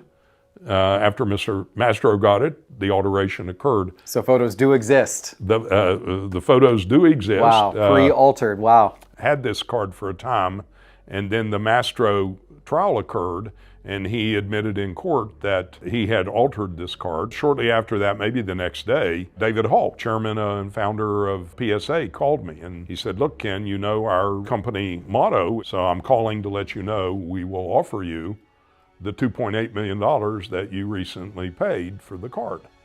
And I told him I bought it with reasonable knowledge that the card had been altered. And I believe now, and I did when I bought it, that it had a cachet to it associated with wrongdoing. So I figured this being a part of a crime made it more valuable, and time now tells that I probably was right. It's got the lore to it. All right, Ken, we could talk about that Honus Wagner card for days, but you have so many other incredible cards here. I want to continue to jump into the rest of these, and I'll let my audience know that if you want to find out more about the Honus Wagner card and the history of that card with some incredible stories from Ken, we're doing a special edition episode just about the Honus Wagner card that's going to come out soon with Ken, so stay tuned for that. But for now, let's roll into some more of these cards, and I want to next go to the 1948 Leaf Satchel Paige card. Tell me about this. Of course, he is a true icon. Probably would be known from his life in baseball as the greatest Negro leaguer ever, and came to the major leagues in the late 40s. And I think he was in his late 40s and pitched for the Indians, but it was in the twilight of his long baseball career, but a limited amount of time in MLB. But you know, I think we're all blessed that he got to spend the last part of his baseball life as a true major leaguer. Another really cool card set was 1941 Play Ball. They brought color to these play ball cards, and the Joe DiMaggio, what a beautiful card. Yeah, and this is a beauty. I met him in Marina Del Rey, California, where I had gone with my buddies to the Super Bowl. And we were going to meet in the hotel bar, and I go in and turn to my right, and lo and behold, there's Joe DiMaggio. And I didn't really know him, of course, but I did get to share a 10 or 15 minute having a beer with Joe DiMaggio. That's really fun. This next card, this is an unusual one. This card's got a unique design. T205 gold border Ty Cobb, highest graded ever. Tell us about that. You know, Cobb was known for his toughness in every way, both in how he played the game and how he dealt with his opponents and how he dealt with the public. Certainly one of the greatest players ever to have played, and one of the first 5 in the Hall of Fame. Yeah, cool. And it's such a cool card design. Yeah. It's really kind of a unique one. Yeah, it's a unique setting of that. There was never another year similar to that. No, it's such a unique card design. The T205 gold border. Only 3 of these have ever been graded to PSA 8, none higher. This one looks just magnificent. Yeah. Really nicely conditioned card. This next card is unusual. Some people might be surprised to see this amongst your top cards. It's a hot dog card. It's a Wilson's Franks card, 1954 Ted Williams, but a really beautiful card to look at. It is a great card, and that collection was only done 1 year. And to my good fortune, I guess again, my age lets me be able to say some of these things about, I got to see Ted in person. Neat. Neighbor family took me and their son, who was my buddy, took us to Boston to see all the sights, you know, all the historic things. When we went to a Red Sox game and we got to see Ted play. So, you know, those kinds of things as a collector, you know, you identify in a way different from those who actually you either met or got to know, or at least got to see actually play the game. And maybe the best hitter ever. Pretty hard to say he wasn't. Just one of the most iconic players of all time, and certainly a wonderful, wonderful ball player. This next card, the 1954 Topps Hank Aaron, there's only 2 of this card that have ever been graded a PSA 10. One is in the collection of Nat Turner, who we had the opportunity to profile on this show. Right. The other is right here in my hand in your collection. Yeah. What an incredible Well, this card. is one I'm particularly proud to own for multiple of reasons. I got to know Hank later in life. What you would say if you were around Hank Aaron is he was an elegant gentleman, and just one of those people that you knew you were in the company of somebody very, very special when you were in his company. One of the things I remember about him, when a young African-American player would get to the big leagues, Hank always took it upon himself to spend time with and counsel these young men as to what they were achieving by being major leaguers. And he's just one of those people in life you're proud you got to know as a person. Leave aside his incredible talent as a ball player. Yeah, incredible. And what an incredible card. What an amazing Yeah, it's way to a remember fabulous card, and only 2 of them, and Nat and I have them. Yeah. This is probably the most important football card of all time, and you have the highest graded copy ever, the only one, of the most important football card of all time. Tell us about that. I acquired this card because of the Joe Orlando list of the top 20 all-time sports cards, and it was on the list, and was the only football card on the list. And Bronco Nagurski was a legendary player. My mentor in putting a significant number of cards together was Tom Candiotti. He would be defined by me, and I think everything in life you have mentors. In the collectible world, he would be my mentor. But he had a collection of these 50, about 15 of the cards, and he said, I'd like to offer you the opportunity to buy my entire collection. And through a series of give and takes, I bought his collection. Well, once I had those cards, I began to look at where do I go from here. And at that time, Joe Orlando was the president of PSA. And Joe is a legendary figure in the collectible world. And he had Joe Orlando's top 20 cards of all time. And I thought, Ken, you could have all of those cards. You have more than half of them. And if you put some time and energy into them, you can collect them all. And my goal was not only to have them, but have the very highest graded card of each one of them. And there are 2 or 3 of them where there is a card available. And since this is going to be in the public airways, if you own a card that is more highly graded than the one I have, call me and maybe we can make a deal. Roberto Clemente. Yeah.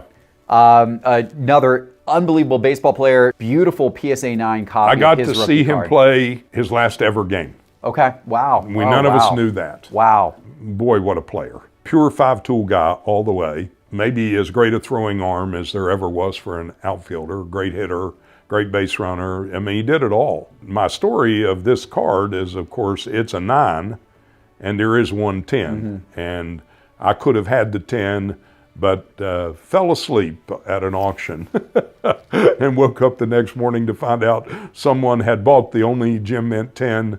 This is some years ago, and it's still owned by the guy who bought it, and I ended up with a 9. So, Still haunts you, it seems like. well, it is haunting me, obviously. It gives you something to continue to chase. So yeah, Maybe that's the most fun of it. Look, all of us, I'm later in my life. There's always something more to strive for in life. Another historic card, this one from basketball, the George Mikan 1948 Bowman, considered to be the first important basketball card of all time. Yeah. Unfortunately, a shame on me story on this one is in the Tom Candiotti collection, he had this Mikan, either a 9 or a 10. It's the sole one. And a dealer said, Ken, I know you're a baseball guy. Would you want to sell your basketball card? And I then later learned that within a few months, the dealer sold the card that I sold him for 5x what he bought it from me from. Wow. But it's a very good example of the Mikan, and it fits into the Joe top 20 list. Yeah, and it's the second highest graded ever. Yeah. So, Yeah. it's not... It's not a bad card. Still pretty impressive. Speaking of highest graded ever, this 1951 Bowman Willie Mays rookie card, this is the highest graded ever. There's a handful of these 9s. You have one of them. Yeah. And what a beautiful, iconic card that is. I got to see Willie play, and I got to know Willie. And my story on Willie Mays is he was a Diamondback season ticket holder. Willie got a home here because he would come to spring training, and he decided to buy, for the people who occupied his home, season tickets. Willie comes to meet with me, and he wants me to give him the tickets. Okay. And but what I got him to do was, I have a couple of signed Willie balls, and in my office there's Ken and Willie with me getting my photo made with Willie. That was the price of free season tickets. He's a very, very special guy. Yeah, really is, and that's a very, very special card. This next card stands out a little bit in the collection. It's Okay. a little different than all of the others. We have so many vintage cards here, but this is our one card from the 1980s, but it's the most significant card from the 1980s. It's the 1986 Fleer Michael Jordan rookie card in a perfect PSA 10. Well, in the time that this guy's career was going, I was involved in the ownership of the Phoenix Suns, and I watched him innumerable times, always to my chagrin. This was a part, again, of the Joe Orlando top 20 all-time sports cards. It's not as unique as most of what I own, Right. but I'm glad I have it. Yeah. Let's go from a card in the 80s to one quite a bit older. We're going to go back to T206. Cy Young, green background card there. Of course, one of the greatest pitchers of all time. This one is, I think, the highest graded. And that's one of the T206 Cy Young cards. And then this is another Cy Young card, T206. I like the first one better. You like the than first this one better? I mean, they're Yeah, both. I mean, they're both 9s. Yeah. And they're both iconic for sure, but if I had to choose and could only have one, I'd choose the first one. Both striking cards with great color and clarity for being that old.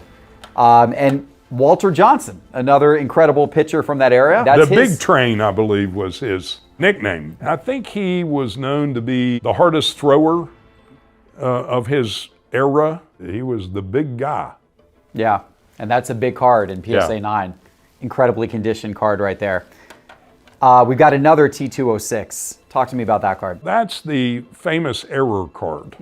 He was really McGee, but this is Maggie. Right. Its value was not because of his greatness as a player, Right. but because it was an error card. We've talked about Ty Cobb a little bit on the show already. This is his T206 Old Mill card. Really nice copy of that card. Beautiful. Yeah, there are a series of 4 cards. Red back, green back is this one, and then there are 2, bat on shoulder and bat off shoulder, all honoring Cobb, who in that time was the most iconic of all the players. Therefore, 4 cards. Here's the other Cobb, by the way. We'll show Yeah, that the one. red- We'll show that one briefly. The red back. The red back. And here's one of the other copies. The This the two bat on shoulder. Yeah, we've got the bat off shoulder, and then we've got the bat on shoulder copy. So Yeah, those are they the 4. actually have, it's kind of interesting. Our friends at PSA, they have a registry just for the 4 Cobbs. We showed the 1915 Cracker Jack Shoeless Joe Jackson earlier in the show. This is the Ty Cobb. Of course, in that era, Cobb was the guy. So in every collection, witness the T206s, there are 4 Cobbs. If I were ever go to collect another set of cards, this might be the one I'd go for. The Cracker Jacks, they're cool cards. Yeah. And to think those came in Cracker Jack boxes, I mean, Yeah. it's such a cool history tie-in as well to baseball. I've eaten a lot of Cracker Jacks in my day. There you go. Multi-sport athlete Jim Thorpe. Yeah. Talk to me about this card. This one doesn't have any resonance in the eyes of many collectors, but to me, he's one of the greatest athletes ever. He was like a Jackie Robinson of his era, multi-talented, played all sports. Yeah. But he was a great, and a name as a boy that I always heard about. All right, Ken, I know you're going to be excited to see this next card because you already said this is maybe your favorite of all of these, the 1948 Leaf Jackie Robinson PSA 9. There's no PSA 10s of that. That's Yeah. one of the few PSA 9s. This card is my favorite card. He came to the game. I'm a little boy, and I was a Brooklyn Dodger fan. One of my most memorable moments as a young boy was the Dodgers winning the World Series in '55. And I got to see it on TV. It was the first year we owned a TV. My most favorite line, none of our lives are important other than in the impact we have on the lives of others. Think what a beautiful statement that is. Yeah, it really is. I mean, I have several wonderful cards that I love. This one I like the best. Yeah, unbelievable. Beautiful, beautiful copy of that card Yeah. too. This is a unique Babe Ruth card, 1927. Really like the imagery on that card. That's such a cool looking card. I think this card was from the year that he hit his 60 home runs. Yeah, yeah.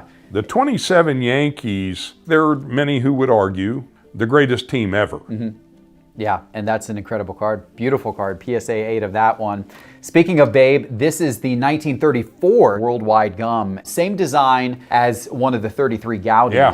and that is a Yeah, and this has got color and that stunning was- copy of that card. Yeah, the Gaudi of 33 Yeah. is probably a more iconic set. They don't have quite the same name recognition as the Gaudies, yet they can often be harder to find and collect. And that's an unbelievably incredible copy of that card in a PSA 9. So this one is a 9, and I don't yeah, know. I believe that's the highest there is. Oh, Yeah. well, good for me. Yeah, I believe you got that one in the highest.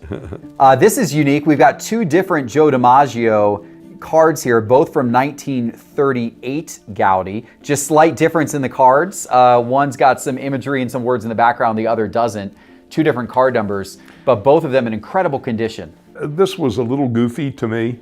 Right, the design of it, how they did the design, 38 it Gaudi. wouldn't be my favorite, but Joe DiMaggio was a great player, and these were the most highly graded that I think were out there. Yep, super, super cool cards.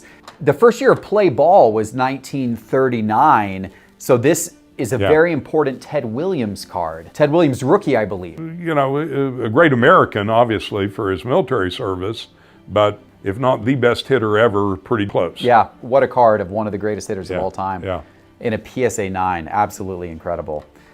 Here is the 1941 play ball Ted Williams. So this one's 2 years later, and that was the first color play ball card. So that was that's also an important card for Ted Williams. Another iconic player from the 1940s. When I was a Dodger fan, Campy was a MVP catcher, just a all-world person. You know, and he sadly was in a car accident and was paralyzed and lived the rest of his life in a chair, but could have been maybe the greatest catcher ever. He was a great Dodger. Yeah, great Dodger. And he was a great Dodger when I was a Dodger fan. Yeah. Yeah, the Dodgers were really good when I was a fan. Now, not so much. I understand why you say that. We saw the Satchel Paige 1948 Leaf card earlier, talked about him a little bit. That's the 1949 Bowman Satchel Paige. Beautiful card as well. Stands on up there with the 1948 Leaf. Of course, a Hall of Famer, one of the early former Negro Leaguers to get into the Hall of Fame. And I've had some really fun and memorable experiences being on veterans committees. Paige got in through the Veterans Committee. I was able to be a part of the panel when Buck O'Neill, who was among the most famous spokesperson for the Negro Leagues. Every time I see Paige, I think of O'Neill and many others who have made it to the Hall of Fame. He was something. Yeah. This guy was. Absolutely incredible. All right, we're down to our last handful of cards, but we've got some incredible ones in here, Ken. All right. And you've talked about your 1952 top set. You've got the highest graded active complete set out there. This is one of the cards from that. That is the Willie Mays. I think he was a rookie in '51, and I'm a fan by then. And of course, there were the rivalry of the Giants and the Dodgers, and I'm a Dodger fan, and the Giants were the arch rival across town at Polo Grounds. But Willie was the best Giant player, and again, maybe arguably in the top 5 players of all time. Yeah. Quite a story and quite a guy. And quite a card. That Yeah, it's a great 1952 card. tops and a perfect Well, any PSA 52 10. is a great card. And it's a perfect PSA 10, which is absolutely amazing for that And card. I believe it is the only one. Yeah. And I believe this is the 1953 tops. I believe that's the only one of the Yeah, I'm pretty 1953 sure it tops in a perfect PSA 10. Maybe I was a fan of Willie's. Yeah, I think so. And what a cool card that is. What a great design. The 53s were an interesting set. The grading has not stood up as well as the 52s because of the edges of the card. And they were a softer cardboard. Yeah. Let's go to 54 tops the following year. We saw Hank Aaron's rookie earlier, but this is the Al Kaline. I remember my dad following when Kaline came. He was one of my dad's favorites. arguably among the best Tigers ever. Yeah, super cool card. Here's another Ted Williams. We've seen a couple of Ted Williams so far. This is 1954 Bowman, a set that doesn't necessarily get a lot of attention, but it's a really nice looking Ted Williams card. Yeah, that 54 Bowman set, we just looked at a 54 Topps. Yeah. If you compare them and say the visuals, which would you prefer?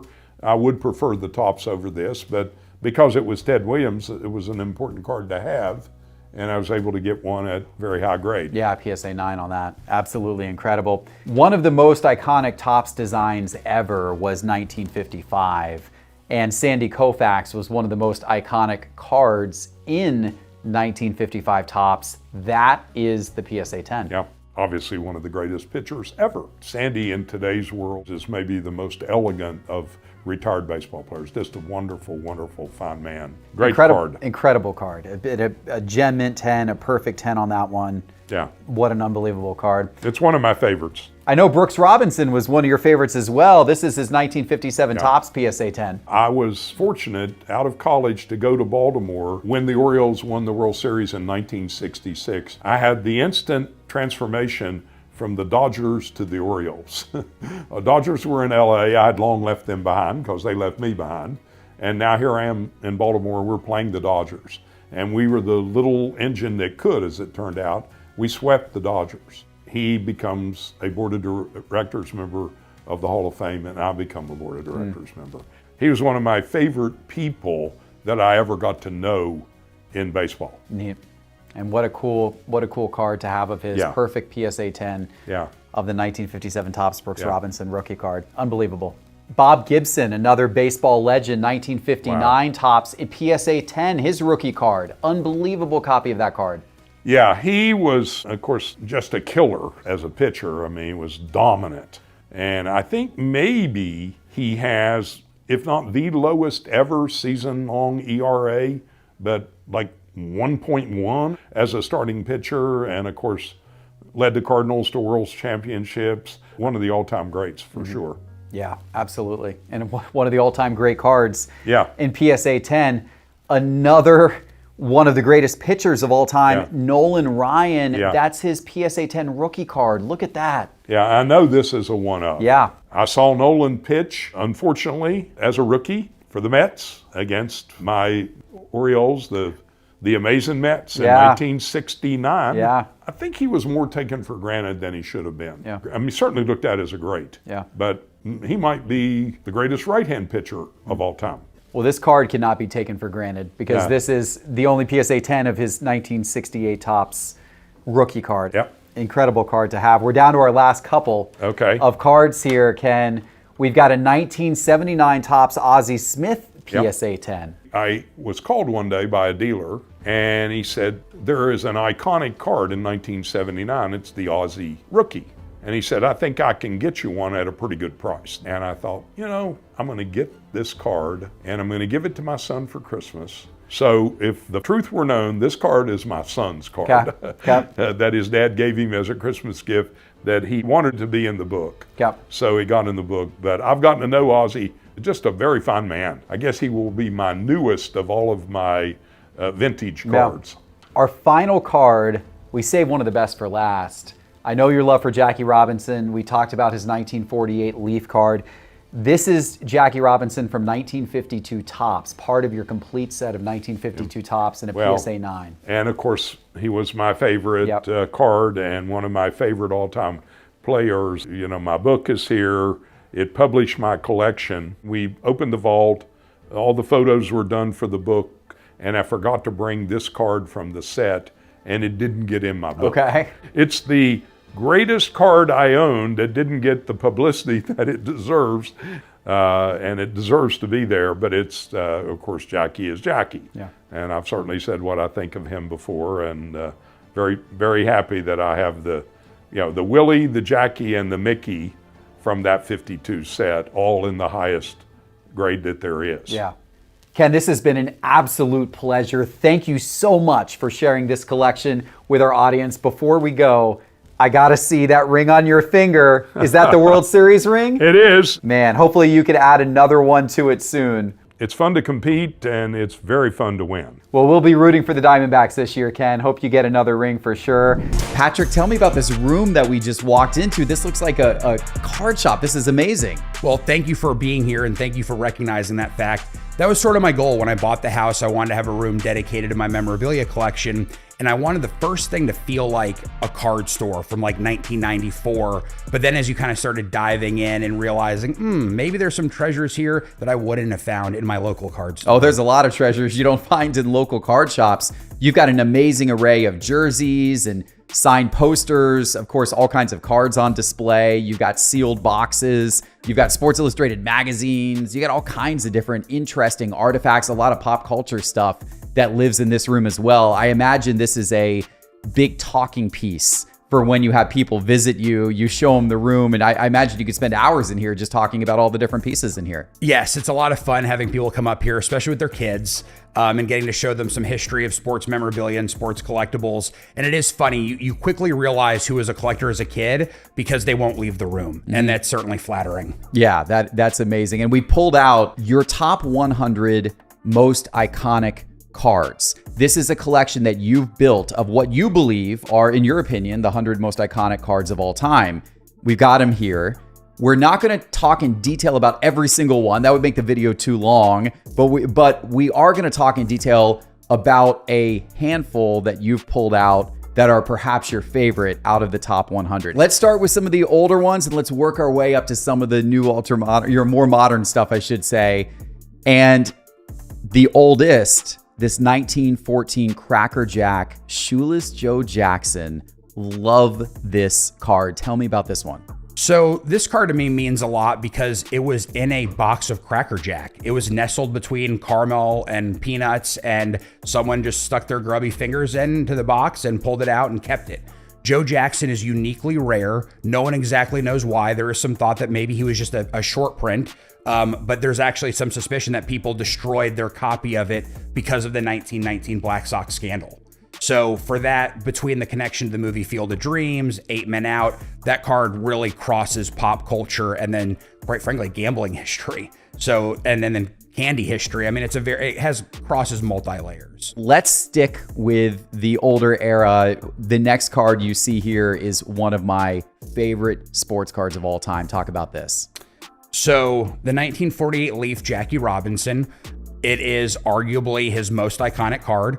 People might say they like the 52 tops or 53 tops. Aesthetically, those are better looking cards, but 48 Leaf's a fascinating set because of the fact that there's the same design for iconic football players. Babe Ruth is in the set. Ted Williams is in the set. You have, Joe Louis, the boxer. You've got some very memorable athletes from that set. So I do think 48 Leaf kind of stands on its own. You could have a collection of just 1948 Leaf cards, and you could argue it's a complete collection. And then this is the crown jewel.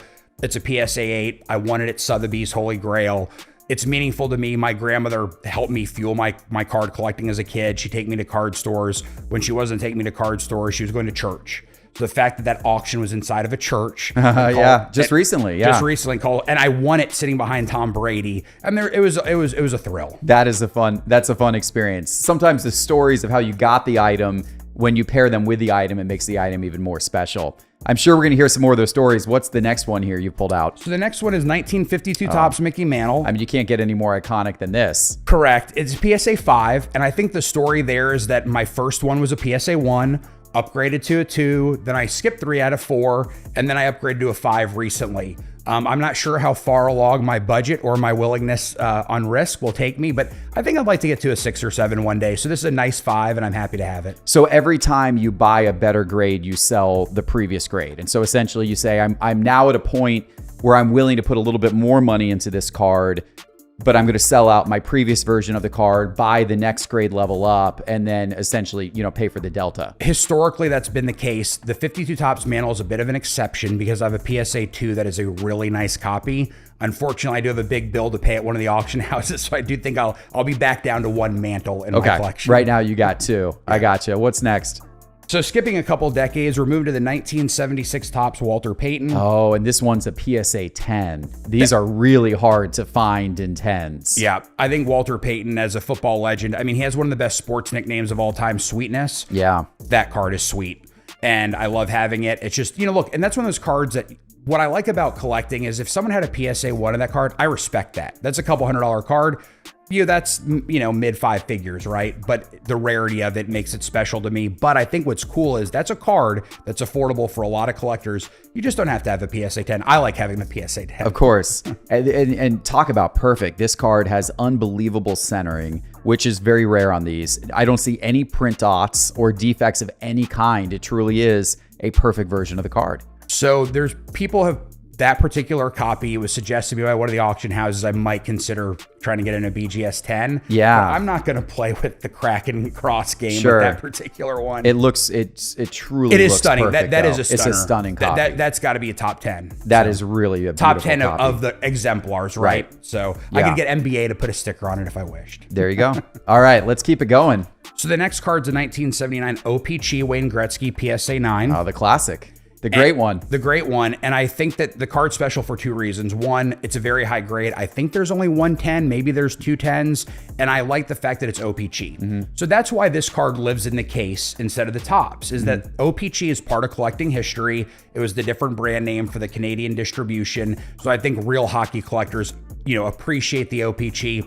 Has edge issues. All the OPGs have like a frayed edge, and that is taken into consideration with the grading. Like it's sort of accounted for as a natural flaw. So if you see a clean OPG edge, it was maybe messed with. Yeah. Your OPGs often sell for around double what the Topps cards sell for because of that, additional premium because they were the Canadian version of the cards. There are 2, I believe, of the 1979 OPG PSA 10s. The last one sold for well over $3 million. I think close to $4 million maybe.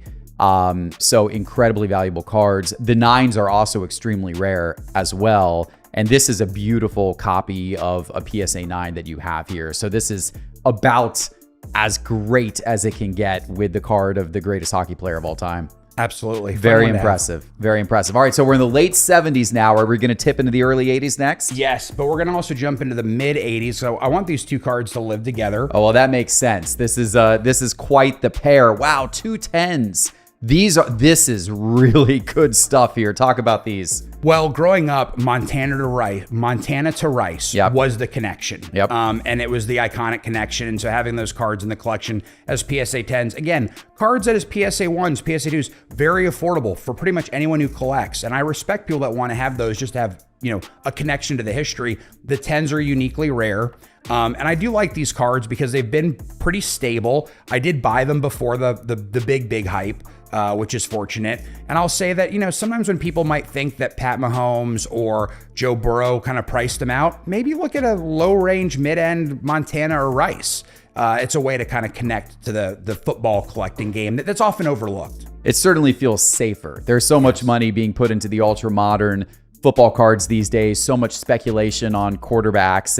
And you had a line you told me yesterday, which was every time you had the urge to invest in a Jordan Love or a Tua or Trevor Lawrence or Justin Herbert or whoever, you instead would take that same amount of money and go buy like a Peyton Manning card or a card of one of a guy like Joe Montana or John Elway or Dan Marino, one of those types of guys. Yep, it feels like a much safer way to enjoy the hobby. It is, and these are beautiful cards. This 1986 Topps Jerry Rice card, this one's particularly iconic to me because that was right when I got into collecting as a kid. And I remember opening up packs of 1986 Topps football looking for Jerry Rice cards. And of course, they're extremely tough grades. The green border on these shows all the imperfections, shows, any type of edge issues, any type of corner issues. You sometimes had print dots on these cards. They were really difficult to find in good condition. And the 10s are exceptionally rare, and you've got a beautiful copy of that here. Absolutely stunning. All right, from one 80s legend to another, you've got a beautiful Michael Jordan 1986 Fleer PSA 10 copy here. Tell me about this. Well, this one's a unique copy because it was actually a BGS 9.5. Oh. And yes. That is rare. I've attempted to cross over multiple 1986 Fleer Michael Jordan BGS 9.5s to PSA 10. I've had 0 success, but you had success with this. Yes, this was 2018. It was sitting on eBay with a $13,000 buy it now. I offered 11.5. They accepted. They sent it, and it was all 9.5s. The Surface had a 9. I cracked it out and there was just a speck of dust. And I just, brushed it off. And then I sent it to PSA and got that fateful phone call from their accounting department. They said, we've got some really good news and some really bad news. Good news is your Jordan's a 10. The bad news is you owe us $3,500 in grading fees. And so that was pretty shocking. So it took it from I think at the time they were trading for like 25,000 to 30,000. So I basically effectively took 11,000 plus 3,500 and made quite the return if I would have sold it. I've owned other copies. I've bought and sold a couple of them, but that one's going to stay in the PC because of the fact that I crossed it shaking with the bolt cutters, so, and that's also quite frankly part of collecting history, right? You were bold to cut it out, to like actually crack it and submit it versus just trying to do a crossover. That's a bold strategy. That's awesome. That worked for you. I'm going to warn the audience at home. That is an unusual story. I do not necessarily recommend trying that strategy, but it's awesome that it worked for you, Patrick. It was a lot of fun. Super cool. We're going to talk about the card that set elementary schools on fire. My elementary school banned this card, and this is the Bill Ripken. Banned from your elementary school. I understand why. We have a little bit of language at the bottom of the bat there, but and this card has resurfaced recently in popularity again in the sports card hobby because Topps did a riff on this card this year with Jackson Holliday in his, Orioles jersey holding the bat. The rookie card basically set up the same shot here that you had with Billy Ripken. They didn't put quite the same words on it. They made it a little more of a pleasant, version of the card, but that was a short print. So the buzz around that card in this year's Topps, I think, caused some resurgence of interest in the 1989 version of the different errors of this card that existed in 1989 Fleer. And I think that error cards are a fun part of the hobby, and I've got a couple that are well known. But what was interesting about that was that it showed that there were different printing locations. Each printing location, different printing company, quite frankly, handled correcting the error differently. Some did a white scribble, some did a black scribble. There's the black box, which I think is the most common. So I think it kind of highlighted the fact that these were like actual products. They were produced and they had to be fixed when that was that error. So Ken Griffey Jr. was new to the scene in elementary school. Like, this was the card we were all dying to find. That's funny. That's awesome. And a PSA 10 too. And I will say that, this is a sub $500 card. So we have $500 cards living in a case with $500,000 cards. And that's fun for me. Yeah, it's the icon. As you said, you've put together in your opinion, the most iconic, the 100 most iconic cards. And I can totally understand this being one of them. So the next card that I'm going to show, while again, not super valuable, is the first ever pack pulled autograph. Interesting. So this one has a big place in sports card history. Today, obviously, autographs are chase cards, but they're in almost every single set. Every single box out there has a chance of getting an autograph card, but that was not the case back in 1990. This was actually revolutionary. Tell us about this. So Upper Deck had a handful of athletes that they were considered Upper Deck athletes, and one of them was Reggie Jackson, who was a well-known signer on the autograph circuit at the time, and he signed a whopping 2,500 of them, which would be, and I think it's hand numbered. He didn't hand number them, but it's hand numbered to 2,500. What I would say is that in today's run, we'd be like, that's not a rare card. Let me tell you, these were ghosts. If there was one of these at one card show a year, people would flock to the dealer's table just to look at it. Because the concept of, oh my goodness, there was an autograph and a $1 pack of cards, it was magical. And obviously that kind of helped revolutionize the concept of adding value to pack pulled products. That's amazing. So another card that's on the lower end of things, but very iconic, and one of the most iconic athletes. Oh yeah, I love this card. 1990 score, Bo Jackson, bat over shoulders. Yep.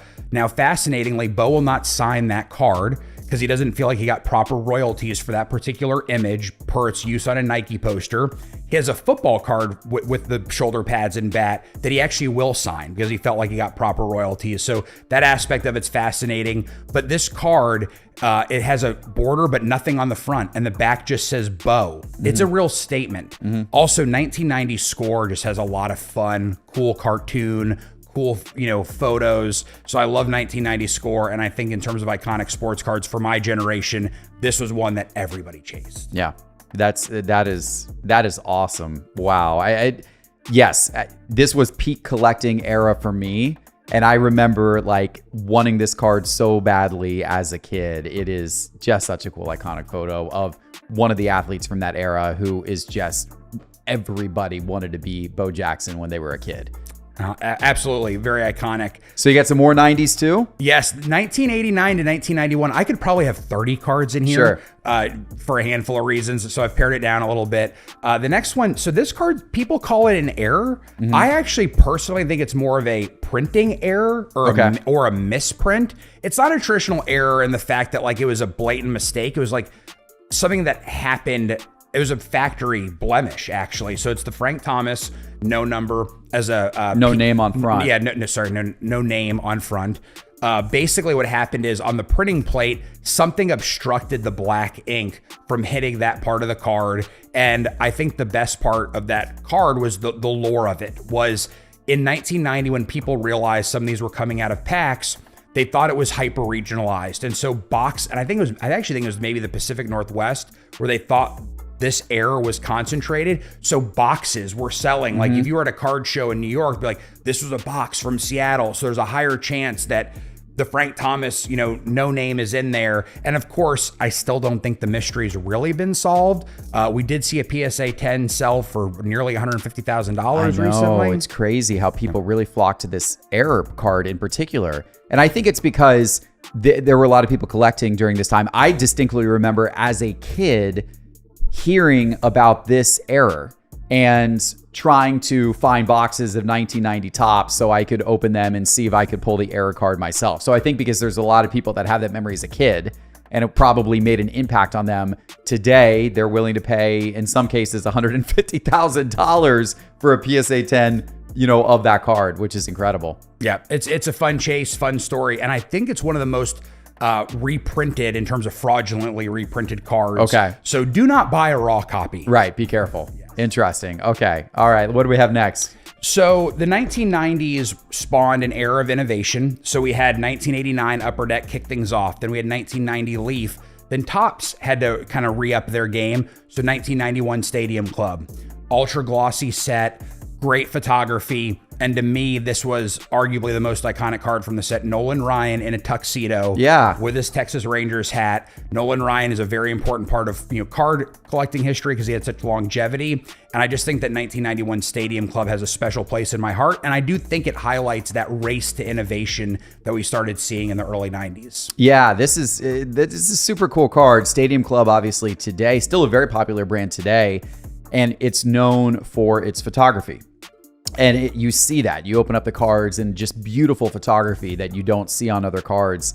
And so the heritage of it is interesting, like seeing what they were doing back in 1991 and taking the most iconic pitcher, one of the most iconic baseball players from that era altogether, and to put him in the tuxedo and to, have that type of, photography studio type of image. Definitely something different, not something you were seeing back then at all. So I can see why this was such a game changer. Yep. Speaking of game changing, the next card. Okay. 1996 Topps Chrome Refractor, Kobe Bryant. Yeah.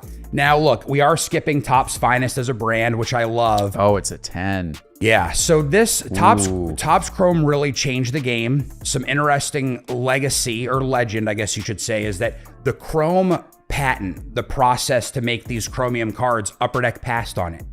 And the owner of the patent went to Topps. This is allegedly. And Topps was hesitant to do it because we already have this Topps Finest. And I don't know who the genius was at Topps. Said, well, let's just make a nicer version of Flagship. And ultimately, of the 1996 sets, the basketball is arguably the most important, and that means the Kobe. And apparently, because this was the first year of Chrome, there were some manufacturing defects, meaning that some of the cards green. Yeah, a lot of them. A lot of them green. This one doesn't have greening on it, which a is little bit, just a tad so look at on Tom, the arm. If you look but at it's really good shape. The way to check is Tom Gugliotta's calf. Okay. So that if you're ever looking and trying to figure out eye appeal, Tom Gugliotta's calf is how you figure out how much greening there is. That's pretty light. Yeah, you can see there being a little patch on his calf of green there in the front of the card. But I've seen a lot of copies of this Kobe 1996 Topps Chrome Refractor, and most of them have way more greening. Like Kobe's entire basically his upper body, his arms, very, very green in color. And your card here is actually very much truer in color, just a tad of green, which is rare. This is a very nice copy of this card. Happy to have it. And it's one of the most hotly debated topics of sports card nerds, such as ourselves, where they're all going to green. Like, so you can go on like blowout forums and there's like raging debates. No, you can stop the greening once you put them in a case or keep them out of light. I mean, but people are like, no, they're all going to green one day. So stop paying a premium for the non-green ones. So that debate amongst card nerds is a lot of fun to follow. Changing gears a little bit to the sport of boxing. And this actually would not be a card that most or many consider iconic because it kind of flew under the radar. Truthfully, I've never seen this card before. Yep. So you've got me with this one. I would not have put this in the top 100 iconic. Talk to me about this. So Upper Deck did something unique for a handful of athletes with this thing called the Master Collection. And what it was just featuring, and I think that Tiger has one, Gretzky, Jordan, and then Muhammad Ali. And I believe Ali was the first one. To me, what's so special about this card is that it's got 2 patches on it.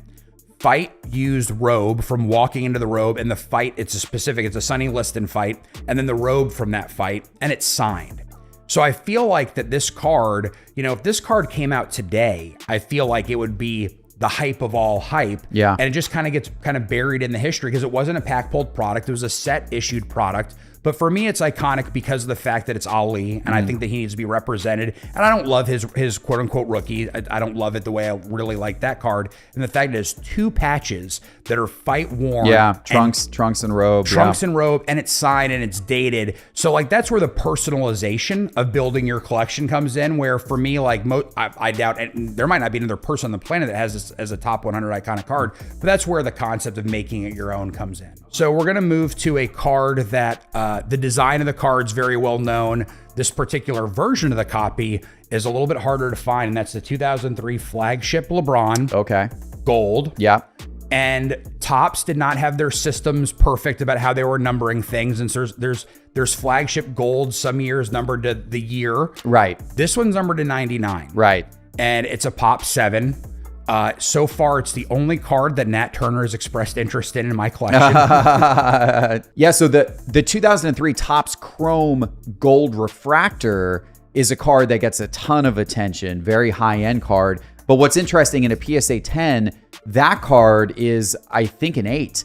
I think there's a Pop 8. You're saying this one's a Pop 7. So this actually, in a PSA 10, is as rare or slightly more rare than its Topps Chrome Gold Refractor counterpart. Yes, and it's a fraction of the value currently, but who knows what happens when Topps gets the basketball license again. There could be some nostalgia factor for this particular card. So anyway, because it's so rare and LeBron has so many standout rookies, that one's is kind of set alone in my collection as my favorite LeBron. I have a fairly extensive LeBron collection, and I think we'll talk about probably the best known LeBron card. Let's jump into that. Is that this one right here, your exquisite rookie patch? Yep, the exquisite rookie patch. And what I love about it is some people notice this nuance. As you look at the patch and you're like, that's not a stitched jersey. That's an iron-on jersey. That seems, what happened here? We'll go back and look at some of the rookie photo shoots of LeBron, and he's wearing an iron-on Cavs jersey. So what I love about exquisite is from this particular year is that it's photo shoot worn jerseys. So that was worn during the photo shoot, the rookie premiere, where they kind of go to the NBA and they kind of learn all these things about being an NBA player, and they do all these shoots for media images and sports card images. So if you look on a handful of his cards, the patch from this card is visible on all these other cards, which is pretty fantastic. Yeah, and that's a nice patch too. You got a 3-color patch there. 8.5 is a nice grade on that card. Strong autograph as well. That's a very nice copy of that exquisite. And some people ask me if I want to cross it over to PSA, and my thought is that at the time when this card was graded, when this card came out, PSA didn't have a thick enough holder. Right. So when you look at LeBron's 2003 exquisites, the vast majority are in Beckett holders because that was the only shop in town that could handle the card of that thickness. So I think that's also part of the legacy, is the story of grading and evolution of grading. And so for me, that LeBron being in a BGS holder, even though it is one of the lone BGS cards in the case, it feels right. Yeah, that makes a lot of sense. I notice you have a soccer card over there, and I would agree that this is one of the most iconic cards. If people don't agree today, Just wait 20 or 30 years. And this, in my opinion, will be one of the most valuable sports cards in existence. Talk to me about this. So the Messi Mega Cracks is not necessarily a brand that, rolls off the tongue and is very well known in the States, but internationally it is the brand because they've made soccer cards for such a long time. The Messi card in high condition is really hard to find. I think the pop's under 20 for that particular one. There's some issues, particularly around the fact that there's some that are shorter. And some people argue that it's shorter because that was just a manufacturer's defect. Some think it's shorter because it was trimmed. So BGS is actually a little bit looser in terms of how they define that issue. PSA is extremely strict. So it has to be a full size.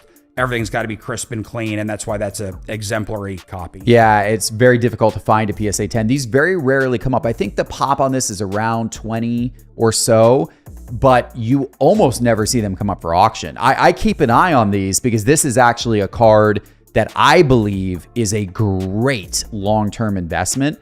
The rookie card, the only rookie card that is considered the true rookie card. There were some other mega cracks from this year, but this is considered the true rookie card, PSA 10. I love this as a long-term investment. So I've been watching to see these as they come out on the auction block, and they're pretty few and far between. And when they do come, they sell for a ton of money. I think that was the last public sale 18 months ago, so it's that rare. Well, I bid against you, but you bid over the top of me, so and rightfully so. So next we're going to skip to we're actually jumping far ahead. 2015, the Cup. Okay. And this is Connor McDavid. Okay. So now we're getting closer to this ultra modern era. Yes. And this is the most, I would say, the most iconic hockey card from at least the last few decades. This is a huge chase card for any hockey collector. Yes, and the Cup has had manufacturing problems of late. It's coming out like 2 or 3 years late because they do use, like, if it's dated, the product date is the patch dates in the product for the most part. So like it just takes a long time to manufacture. This is arguably McDavid's, most iconic rookie. It's just an awesome looking card, and the Cup is unique to hockey. So I think that that's why it kind of stands as a special card in this, my Runner collection. Yeah, and for those out there who aren't big hockey collectors, this is kind of the equivalent of a Flawless or maybe a Topps Dynasty for baseball, National Treasures. This is the, these are the RPAs for hockey that people most covet. So like the National Treasures RPA number to 99 is obviously very coveted for football cards or basketball cards. And this is your equivalent of that over in hockey, number to 99. Yep. Yeah, incredible. Yeah, so in terms of the manufacturing of cards and the innovation of cards, the next card was from a very unique set, Topps Now. So in 2016, Topps created this product called Topps Now to release an on-demand set. And this was the final card from the 2016 set because it's the World Series. Its nickname in the community is the Brizzo, Chris Bryant and Anthony Rizzo. And this card, I think, sold out in minutes. I regretted not getting it when it went live on Topps.com. It was watching the World Series very late into the morning, and then I think it was released like just a couple hours after the game ended, and the Cubs had, ended the curse and had sealed the World Series. So for me, this card has a lot of special aspects to it. It's got a piece of game-used base in it. It's dual signed. It's got the image of, Rizzo, celebrating after the game. And this is a card that I consider a bit of a ghost. While there's versions numbered to 99 and 49 and I think 5, depending on the quality of patch of base, the people that have these, they rarely come up. I would imagine that's the case because I imagine there's a lot of Cubs collectors who winning this World Series was a once in a lifetime, literally a multi-generational event. And for those hardcore Cubs collectors who got the opportunity to get one of these cards, I imagine there's probably no price they would sell it for because it's connected with one of the greatest memories of their life. Yeah, that base was on the field, which I think is uniquely special. And again, you've got Cubs collectors, you've got Topps Now collectors, you've got people like me who want a piece of that history. And I think from card collecting history, that's probably the most iconic Topps Now card to date. Incredible. Awesome. All right. What do we have next? So moving into 2017, so I got back into the hobby in 2013, but then really started kind of buying with an eye towards investment in 2017 and an eye towards ripping. 2017 Topps Heritage just had a hold on me. and I was buying blasters. It was the first ever case that I'd bought, and I ripped a case of Topps Heritage, and I actually was fortunate to pull the Aaron Judge auto. You pulled this card. I actually sold it, okay, and I regretted it. And then you bought another copy of it. So I bought another copy Fair for enough. probably 3x what I sold that one for. But Topps Heritage, I feel, is a very unique and special set. It's got the real one called the Real One autographs, which I think are arguably some of the players' most significant autographs who have most autographed rookies that have them. You've got the throwbacks. And what's funny about the throwbacks is it could be in a Topps blaster, and some casual collector doesn't realize the player wearing a throwback uniform is an extremely rare card. Chrome cards are inserted into regular boxes, chrome refractor, gold chrome refractor. So I think that Topps Heritage just combines the legacy of that particular set, 1968 Topps design, which is beloved, the burlap sack, and then you layer in modern things like autographs, chromium, rare serial numbers, and I was just addicted to opening 2017 Topps Heritage. I love it. That's super, super cool. We've talked a lot about innovation, and 2003 Exquisite was one of the most innovative sets in terms of developing the premium market. The second set, I've got a card from that year, the first ever dual logo man signed. Signs, interesting. So this is how that all started. Today you see, the signed logo men or the chase cards. They're the one of ones in high-end products. The first signed logo men ever came from 2004 Exquisite, and this is one of them. For the dual version. Right. And, that one is special to me, having lived in Houston, Texas, and when the Rockets had back-to-back championships, because people felt that Hakeem was slighted when David Robinson got the MVP that one year. So this is a true rivalry card. Yeah, that's incredible. You're talking about two of the greatest big men ever to play the game. Hakeem is just, people think of Hakeem in the 80s and the 90s. And of course, David Robinson came along, right at the end of the 80s and, played throughout the 90s and beyond. What a, it's both big stars from Texas. What a duo to have. And this is back when you had these patches on cards, they were truly game used. They were truly collector's pieces. This is a beautiful copy. Very, very fun one to own. Yeah. We've talked a little bit about innovation. We've also talked about brands. 2009 was an interesting year in the sports card world because Panini was granted a license, and their best known set, I would argue, from that year was National Treasures. And here we have a Steph Curry National Treasures. Oh, yeah. This one, they had numbered to 99, and some people think the number to 99 is the true RPA. I'm happy to own a copy numbered to 25, considered the gold parallel version. And that card really stood out to me because of the quality of signature, quality of patch. And when I won it in auction, it was in an authentic holder. And I think that scared some people off from bidding. So there's a chance that some people, if they don't like low grade, 6 might not be a good grade for a 2009 card. But I think due to the uniqueness of the thickness of the patches, you have to get what you can get. So I sent in a PSA for review, came back a 6. I posted it on my Instagram stories and was offered $35,000 more than I paid, simply because it went from an authentic holder to a PSA 6 holder. We talked about me cracking out my Jordan VGS to PSA 10. Look, I'll take risks in the hobby. Don't recommend everyone doing that. But in this case, it certainly paid off. Yeah, and I mean, it's a beautiful card. Like, you're looking at the front of it, it presents extremely nicely. It doesn't present like a 6. It presents like a really crisp new copy of this card. So it's the eye appeal on it is certainly very, very high. Nice patch, multicolor patch. Some of the copies of this card, the patch shows a lot more of the background blue, not as interesting. It's a nice, interesting patch. There's a lot of eye appeal to this copy. And it is a photo shoot worn patch. So again, rookie photo shoot. And I like that legacy because it ties well to the 2003 LeBron Exquisite, which was a photo shoot jersey as well. Super cool.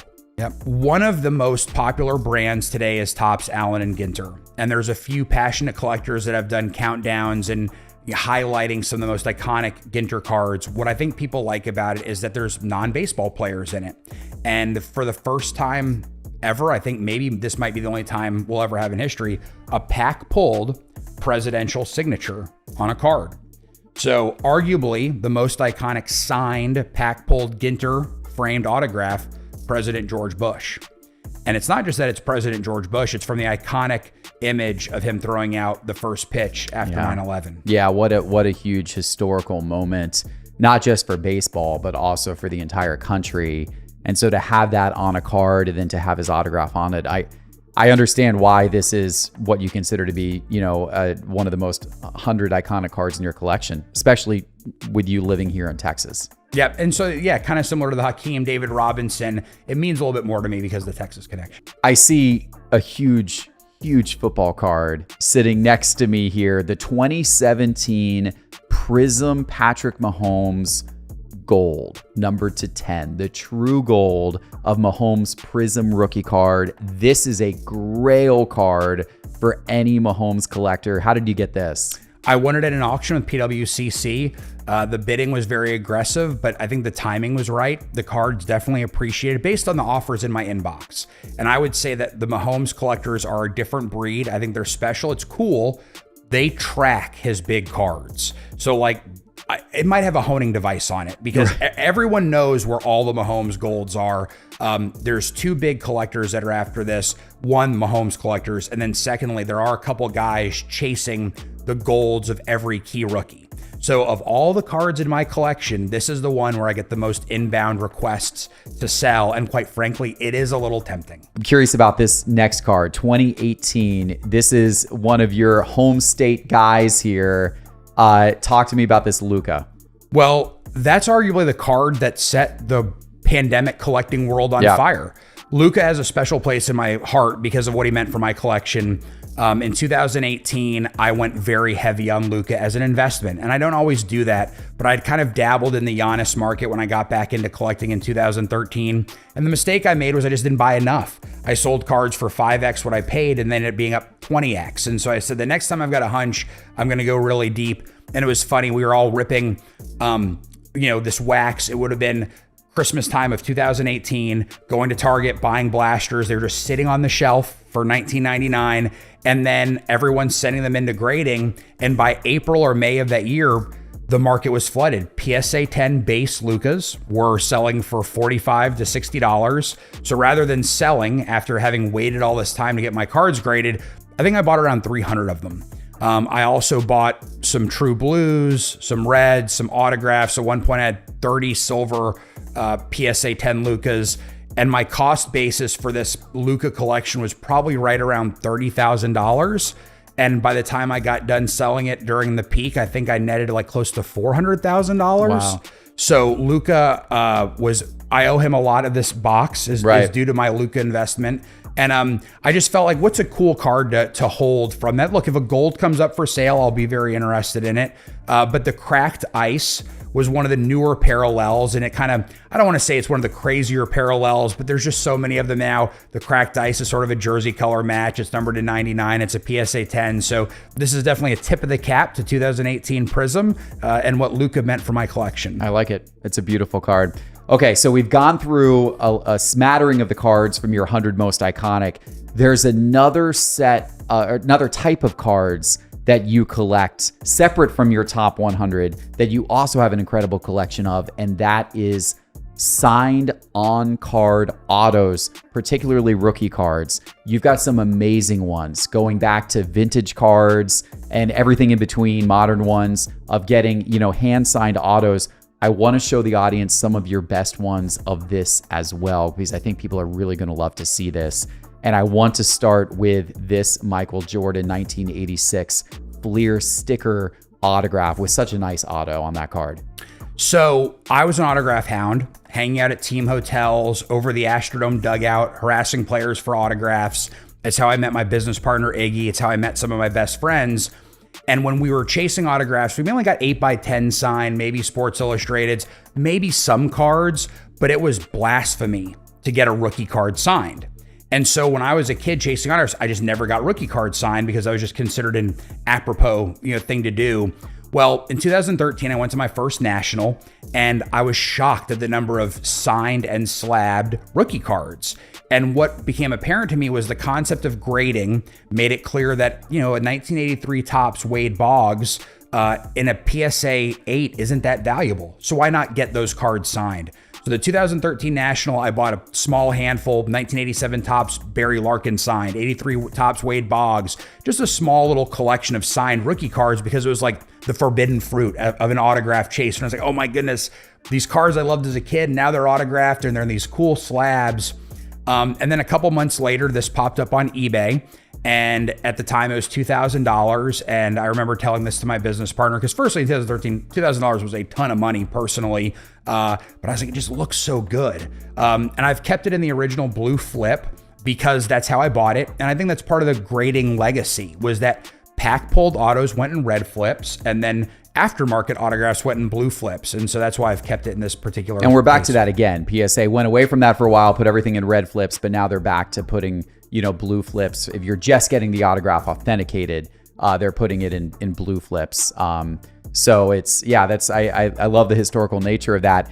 But speaking of historical, let's go back in time and let's look at some vintage on-card autographs that are going to blow the audience away. And let's start with the 1952 Topps Willie Mays, signed by Willie Mays with an auto grade of a 10. So this was a recent pickup. These are becoming harder and harder to find. I think there's collectors such as yourself and myself. Oh, I love these. Right. Yeah, I buy a lot of them. So I think that, yes, you want to have an iconic unsigned collection, but then this adds a level of allure to it. Willie Mays held this card and put pen to paper. Yep. So the true connectivity to the athlete exists here. Now, look, I might try to upgrade this one day. He didn't sign it in the most visible place. Some people want ballpoint signatures on these vintage cards, but for my first signed 52 Topps Willie Mays, this was a nice start. Yeah, it's a beautiful start. And then let's go the next year, 1953 Mickey Mantle, very nicely conditioned Mickey Mantle, good signature on that. So 53 Topps is arguably the best design from the 1950s of Topps. At least they thought so much that they made the Topps living set based on the 53 design, not the 52 design. This is a gorgeous card, but I will probably sell it one day if I have the chance to upgrade to a 52 Topps. That'd be nice. Because everything else in the case is a rookie, or maybe 51 Bowman. So arguably this is a bit of an oddball, but it's a good placeholder for Mr. Mantle. It's beautiful. How about Pele? Pele, we saw a Messi card not signed earlier, but Messi's iconic rookie. This is considered one of Pele's rookie cards generally. And this one, though, is a signed copy with an autograph grade of a 10.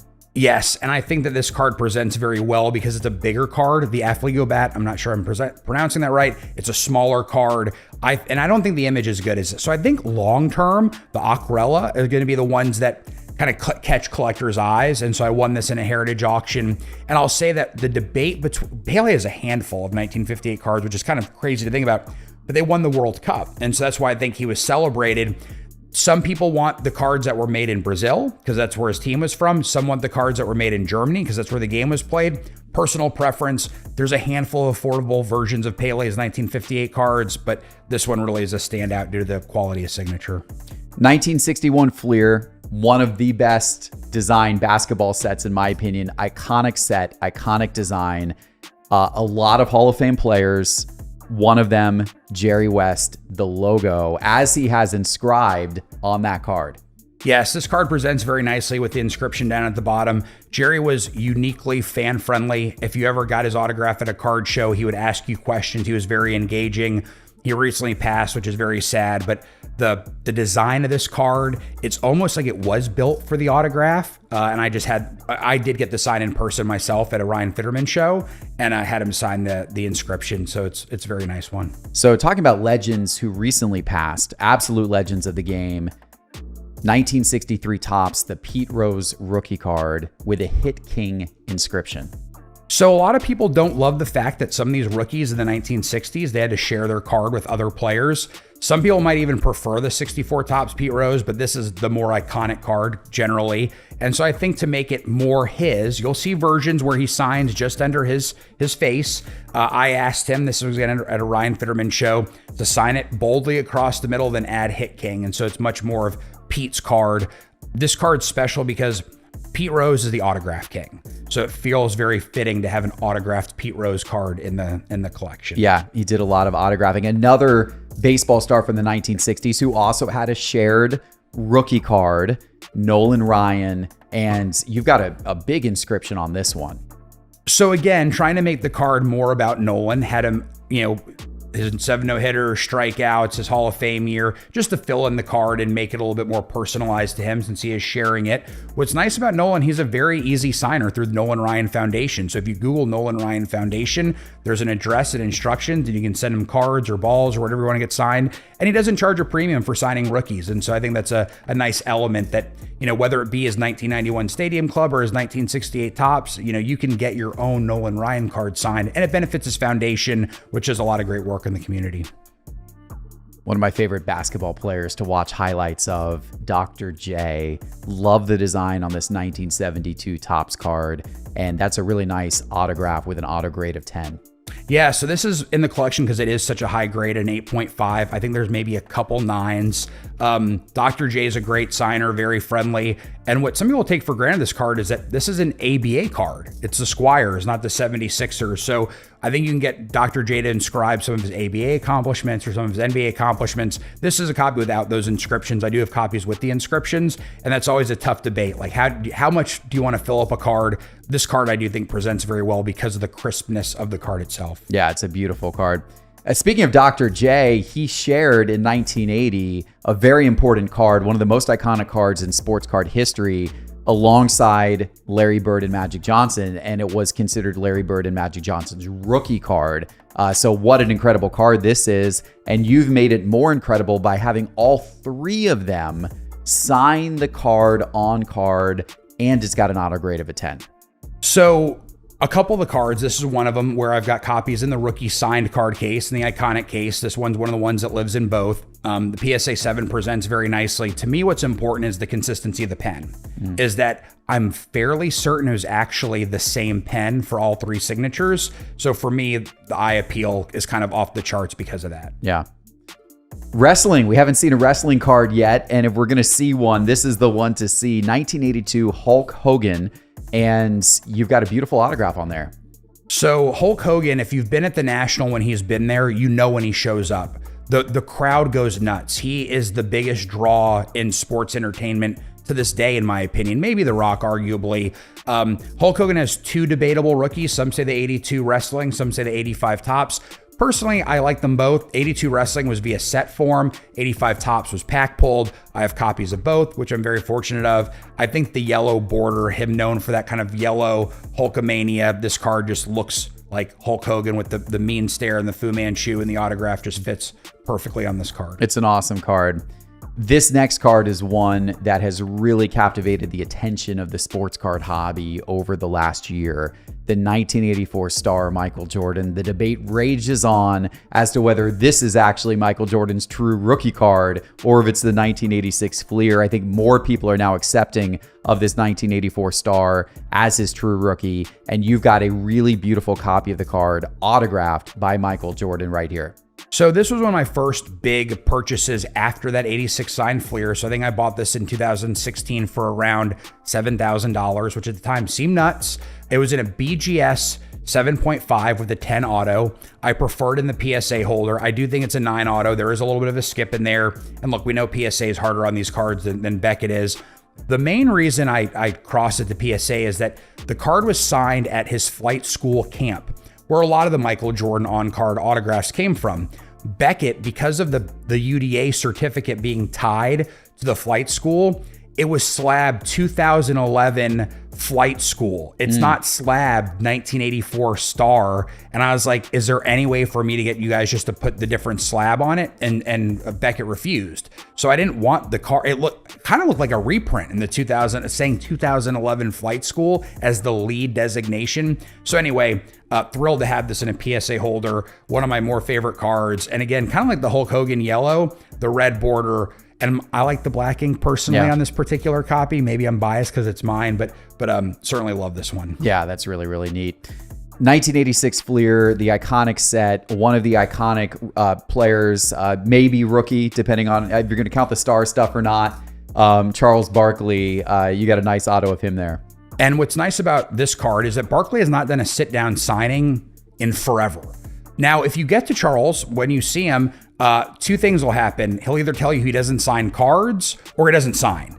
Maybe once in a blue moon after a nice gambling streak, he'll be in a good enough mood to sign something. He's not signing cards right now. So look, we've seen guys like John Stockton who didn't do signings, Ewing didn't do signings, Malone didn't do signings. Will Barkley do a signing? Yeah, at some point, but you just never know. So happy to have picked. I've actually gotten one of these signed in person myself, not this particular copy, but with Charles, he's unique to this because he hasn't done sit downs. 1987, another big year of collecting for me as a kid. And that 1987 top set, the iconic set with the wood border and the card that so many people were chasing from that set, the Barry Bonds rookie card. What a cool card to have signed by Barry Bonds. Yeah, and I will say that Barry was actually a pretty good signer if you got him in his playing days. He is another guy who's not done a paid signing in a long time. I actually talked to Barry about his autograph market. I was a guest of a VIP event by the San Francisco Giants, and I got to talk to him afterwards. I've got the photo somewhere, but I was like, there's massive demand since the card boom. And he was just kind of like, well, apparently there's going to be more and more demand the less and less I do it. And I was like, you might want to kind of sell into the demand. He's actually an entrepreneur in the tech space. So I just think he's a little bit distracted. I do think Barry, because his relationship with Ken Golden, he will do a sit down. But again, I like having this for the time being. And if he does do a sit down, maybe I add an 86 Fleer update, an 86 Topps traded, maybe get him to sign one of the Tiffany versions. But for now, this is a very good representation of particularly the yellow batting helmet card. I'm happy to have this one. All right, we've just got a few more cards to go. Mike Tyson, a man of the moment. Obviously, a lot of interest in Mike Tyson recently with his fight with Jake Paul. And that's his 1987 Panini Super Sport signed by the legend. Now, one day I do hope to get an 86 Super Sport. Those are a little bit more rare, although they look identical. Look, Mike is one of the most iconic sports figures of all time. His ups and downs personally and professionally, I think most of us can relate to that. I certainly can. And so this is just a great testament to the fact that, go outside of the norms of the four big sports and there's legends within, boxing, golf, wrestling, et cetera, et cetera. And Mike's certainly on that Mount Rushmore of collectible non-major sport athletes. The most iconic card of my childhood, the 1989 Upper Deck Ken Griffey Jr., and you've got it in a really cool, like a light blue paint pen. That's a really neat signature for that card. Love this one. Look, there's 1010 copies. I've not seen a 1010 in the light blue paint. I was very fortunate. My friends at TriStar handled the paint pen exquisitely. I sent in a very nice copy. I actually think this was a raw copy, and I didn't know the grade till it came back from PSA. This card presents very well because the blue Sharpie just kind of bleeds into the turtleneck. Obviously, we talked about in the main case, I've got the PSA 10, but I thought that it'd be fun to show the signed version because of the uniqueness of this paint pen and how well it presents. Yeah, I really like that. Unlike quarterbacks from today, Peyton Manning actually did not have very many rookie autograph cards at all, right? I think just contenders might have. And I remember Topps. He has a Topps one where he's holding the jersey. Yes, he does. But only a few. A few sets, and they were very, very limited. So to have a Peyton Manning rookie auto is special. That one's one that you had autographed. That didn't come, from the set autographed that way. But that adds a lot of rarity and uniqueness. Tell me about that card. Well, look, I know some people will say it's blasphemous to get this rare of a card signed, but for me, he doesn't have a ton of pack pulled autos, and I just think this card looks gorgeous signed. Also, Flair to me was a different level of quality when it came out in 1994. It was had its own special box. Every pack was like a pack inside of a pack inside of a pack. So Flair as a kid means a lot to me. And I just think this card the hollow foil, the dual image, and the autograph's just basically perfect. And again, I'm almost positive this is a pop one, and most people will be screaming the fact that I got such a rare card. So my collection. Right. Do what you want, right? That one was number to 100, I believe. Yeah. Tom Brady, 2000. Now, Tom Brady's known for his Contenders rookie ticket auto, but here you've taken his Bowman card and had him autograph his Bowman, which makes that one very rare. It's funny, when Tom Brady was with TriStar, the prices to send into him were very high. But you could send in cards and you could send in tickets. And I remember we always could turn back time. You could send in a Tom Brady rookie card. I think it was about $1,000, whereas you could get a mini helmet signed for $500. So it was quite a premium. I didn't send any in. Now with Fanatics, you can't send in cards. And if you send in tickets, they're like close to $5,000. And look, that's their right. They have the right to maximize their athletes and create scarcity. I bought this on eBay recently. I think it was in a BGS holder. It was actually an authentic. And it's kind of interesting. A lot of people prefer authentic for the card grade and then a numeric auto grade. Because again, back in the day, we were just getting banged up cards signed. Now that there's been more collectability, more eyeballs, I think that the numeric grade is becoming the standard. And that's why, quite frankly, a lot of these were not numerically graded. I had them crossed to getting number grades on them. Yeah, that makes a lot of sense to me. You can actually add value sometimes by doing that. This is another iconic card in the sports card hobby. Not a rare one, but having the autograph obviously makes it much more rare. The 2001 Upper Deck Golf Tiger Woods card. Yeah, and why don't we talk about the next one too? Yeah, so we've also got his 1996 SI for Kids, which is really his more elusive first card that a lot of people love to chase. You've got that one autographed as well. So again, much like Hulk Hogan, much like Michael Jordan, you have a non-pack pulled card that many argue to the death is the rookie. And then you've got the pack pulled card. I personally think the 96, because it's so much before 2001, is the rookie. These are extremely rare because again, Tiger hasn't done a signing where you can send in what you want. I recently learned over the last couple of years that oftentimes there's meet and greet opportunities through athletes foundations. My stepfather adores Tiger Woods. So as a present, I got a meet and greet opportunity through Tiger Woods Tiger Jam party in Las Vegas. So we got to meet Tiger and I had him sign a couple cards for me. He was very gracious. And you know, yes, it spent a lot of money to get in that access and get the photo with them and get the autographs. But quite frankly, it's probably worth it. I could actually probably sell one of these to cover the entire experience. I won't because I need these for my collection. But that was a thrill. My stepdad getting to talk to Tiger Woods for a minute, getting the photos, then Tiger being so gracious with the autographs was a true thrill. And then we had a night out in Vegas. That was a lot of fun. That's a great story, as one of those great stories about collecting. We're down to our last card. Then I got a ticket that I want to show the audience that's going to blow their mind. But the final card, the one that we put for last, because this one has a lot of significance to you, plus extreme rarity. Talk to me about the Dwayne "The Rock" Johnson autographed card here. So firstly, the card itself was not really well known until the pandemic craze and people had time to go digging through the crevices of the internet looking for rare cards. And I think at one time, the PSA 10, I bought a PSA 10 for $1,000 and sold it for $10,000 unsigned, right? And then I think at one point got to like 100,000. Now it's back down probably to $10,000 to $15,000. But signed copies are uniquely rare because again, The Rock, I don't think's ever done a paid signing.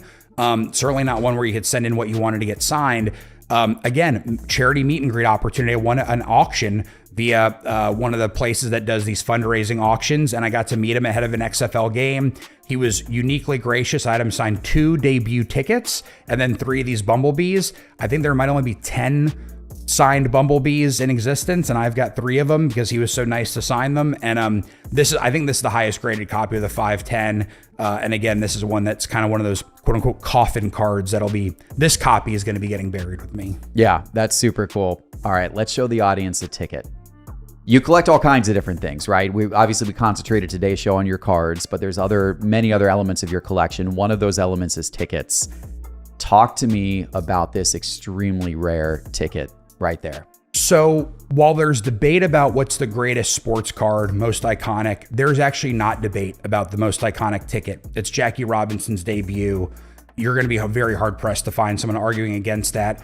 There's 12 known graded copies, which is sort of crazy to think about because if you think about the 1932 World Series, there's like hundreds of graded copies. So I guess people were thoughtful to keep their World Series ticket stubs, but they didn't think much of, despite the fact they knew it was a big deal that Jackie Robinson was playing on the Dodgers roster, just didn't think to keep their tickets. Now, this copy is special for a handful of reasons. Firstly, it was at auction with SCP, and it was one of those auctions that went till 1 a.m. And a lot of times to buy items, I have to sell other items. You know, sometimes you got to give up the good to go for the great. So during the course of the night, every time I had to bid up, I went into my closet and grabbed a stack of $10,000 of autographs or cards or a game used jersey. And so on my dining room table, by 1 a.m, when I was making the final bid, I was like, would I trade all this stuff? And a lot of it was doubles, thankfully. Would I trade all of this for this Jackie Robinson ticket? And the answer was yes. So I hit the final bid and I actually went to bed not knowing if I won or not. At that point, I was kind of, capped. Woke up, won it. There's sort of like this panic when you win a big auction because, you've got this big invoice staring you down. But the guys at SCP were great to work with and got it done. And when it came, I wasn't focused on the fact that it was clearly adhered to an album page, because the back, when you look at it in the SCP auction history, it's just a blank back. And I assume, and so what I think happened was that it was graded and encapsulated so long ago that people really wouldn't think about, well, should I try to remove the back? And so what I did is I sent it to my friends at Heritage, and they've got a paper expert. Look, they're dealing with historical documents, and they were able to do just without damaging the ticket, they were able to see, like, yes, it's affixed to an album page, but it's not affixed throughout. Like, it was glued on with like a dot. And so they were actually able to remove the back of the album page. It was an authentic holder, and it crossed to a 2 once that album page, because it couldn't be numerically graded since it was affixed to an album page. And again, kind of that risk of, whether it be cracking a BGS or going from BGS to PSA or whatever it might be, took the risk and gave Heritage the okay to do what they needed to do. And this copy presents uniquely well. I have another copy that's a PSA 3, but this PSA 2 actually looks a little bit better because it's a little bit brighter of a ticket. These are, we talk about, museum worthy, and I think that term gets thrown around pretty loosely. This is, of the thousands of things in my collection, this is one of the small handful that actually is museum worthy. Yeah, that's incredible.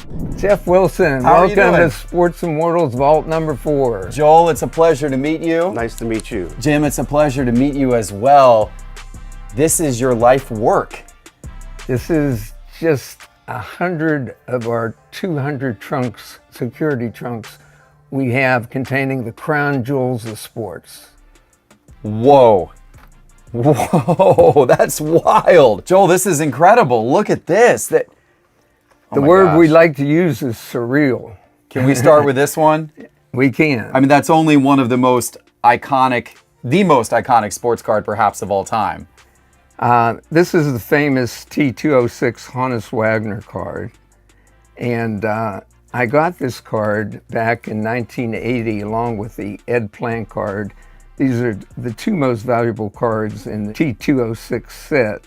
I went to New York and I was able to purchase the 2 cards at that time for $30,000. Gosh. But if this isn't the most iconic card of all time, then it's got to be either this one or it's got to be that one.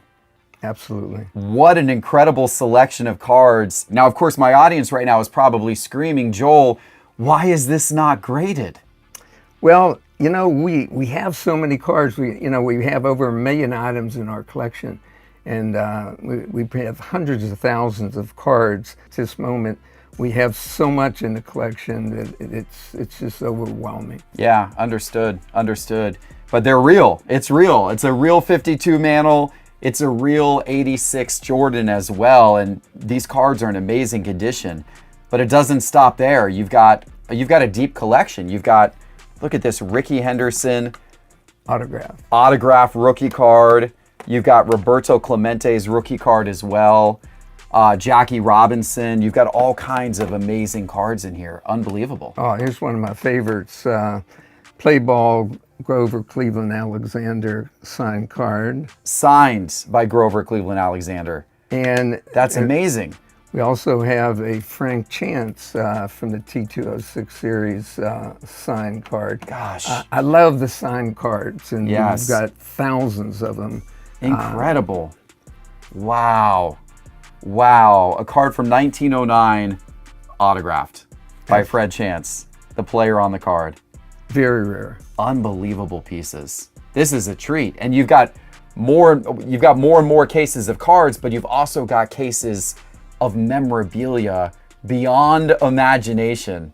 I want to see some of that in a moment, but tell me what else is in this room first. In this room, and again, this trunk goes down with complete sets all the way from top to bottom. In this room, we've got a bat from Honus Wagner, game used. Game used Honus Wagner bat. Wow, this is a pairing, ladies and gentlemen, that you never see. Look at that. The beautiful 1909 T206 Honus Wagner paired with a game used bat from 1909. That is absolutely insane. Now also in this room, you'll find complete set of 1912 Colgan chips and coins, and you'll find the original inductees in baseball's Hall of Fame on centennial stamps, all autographed. So you have everybody from Babe Ruth, Honus Wagner to Ty Cobb, and that's a complete set of the Allen and Ginter cards issued in 1887. Wow, you've got a complete set of 1887 Allen and Ginter. Those cards look beautiful. Those cards are getting close to 150 years old, and they look brand new. Autographed photos from Babe Ruth, original corporation documents. All right, Ryan, I'm incredibly excited to go through this. I've seen bits and pieces of it as we were laying it out here on the table, and this is absolutely insane. I want to start with these sealed packs. You've got an incredible sealed pack collection, but what makes them really special is these aren't just any packs. These are packs with all-time greats showing on the pack. Let's start with 1980s baseball, because this was the era that I grew up in. Probably a lot of people watching today grew up in the 1980s era of baseball card collecting. And this is a 1980 Topps Baseball cello pack with Rickey Henderson on the top. One of the most iconic rookie cards there is. How did you go about finding this one? Yeah, this was my golden era too. Started collecting in '83 as a kid. And these were really the icons of me watching baseball growing up in Minnesota. So Rickey Henderson, of course, Hall of Famer, all-time stolen base leader. Such an iconic card, and these are hard to find in packs. So if you just think of the odds of this card being on top is 1 in 792. So in 792 packs, you would find this occurrence once. So you really do have to search out there to find these, and then I would get these graded by PSA. The population count on something like this is around what? Maybe 10. Okay. And some of the ones that we'll look at today are as low as 1. Yeah, that's incredible. And so what an interesting way to collect cards from the 1980s, but to do it in a different way, right? So here we're at 1981 Topps Baseball. You've got Kirk Gibson showing on top on that pack. We've got Tim Raines showing on top on that pack. How about Harold Baines showing on top of that pack? You've got Fernando Valenzuela showing on top of that pack. Like what a really interesting way of seeing a lot of these stars. And in my collection, not a Hall of Famer, Fernando, but just such an iconic player in that time. So my set really does span the Hall of Famers plus some of those like Gibson and Fernando that were icons at the time that didn't quite make the Hall of Fame. So next is 1982, and this of course was a really big year because this was Cal Ripken Jr.'s rookie year. And you've got the 1982 Topps Baseball with Ripken's rookie showing on top. You've got the 1982 Fleer Baseball with Ripken's rookie showing on top as well. And I know you've got a lot of Ripkens, a ton of packs with Ripkens. Talk to me about these. Yeah, so I started in 2008.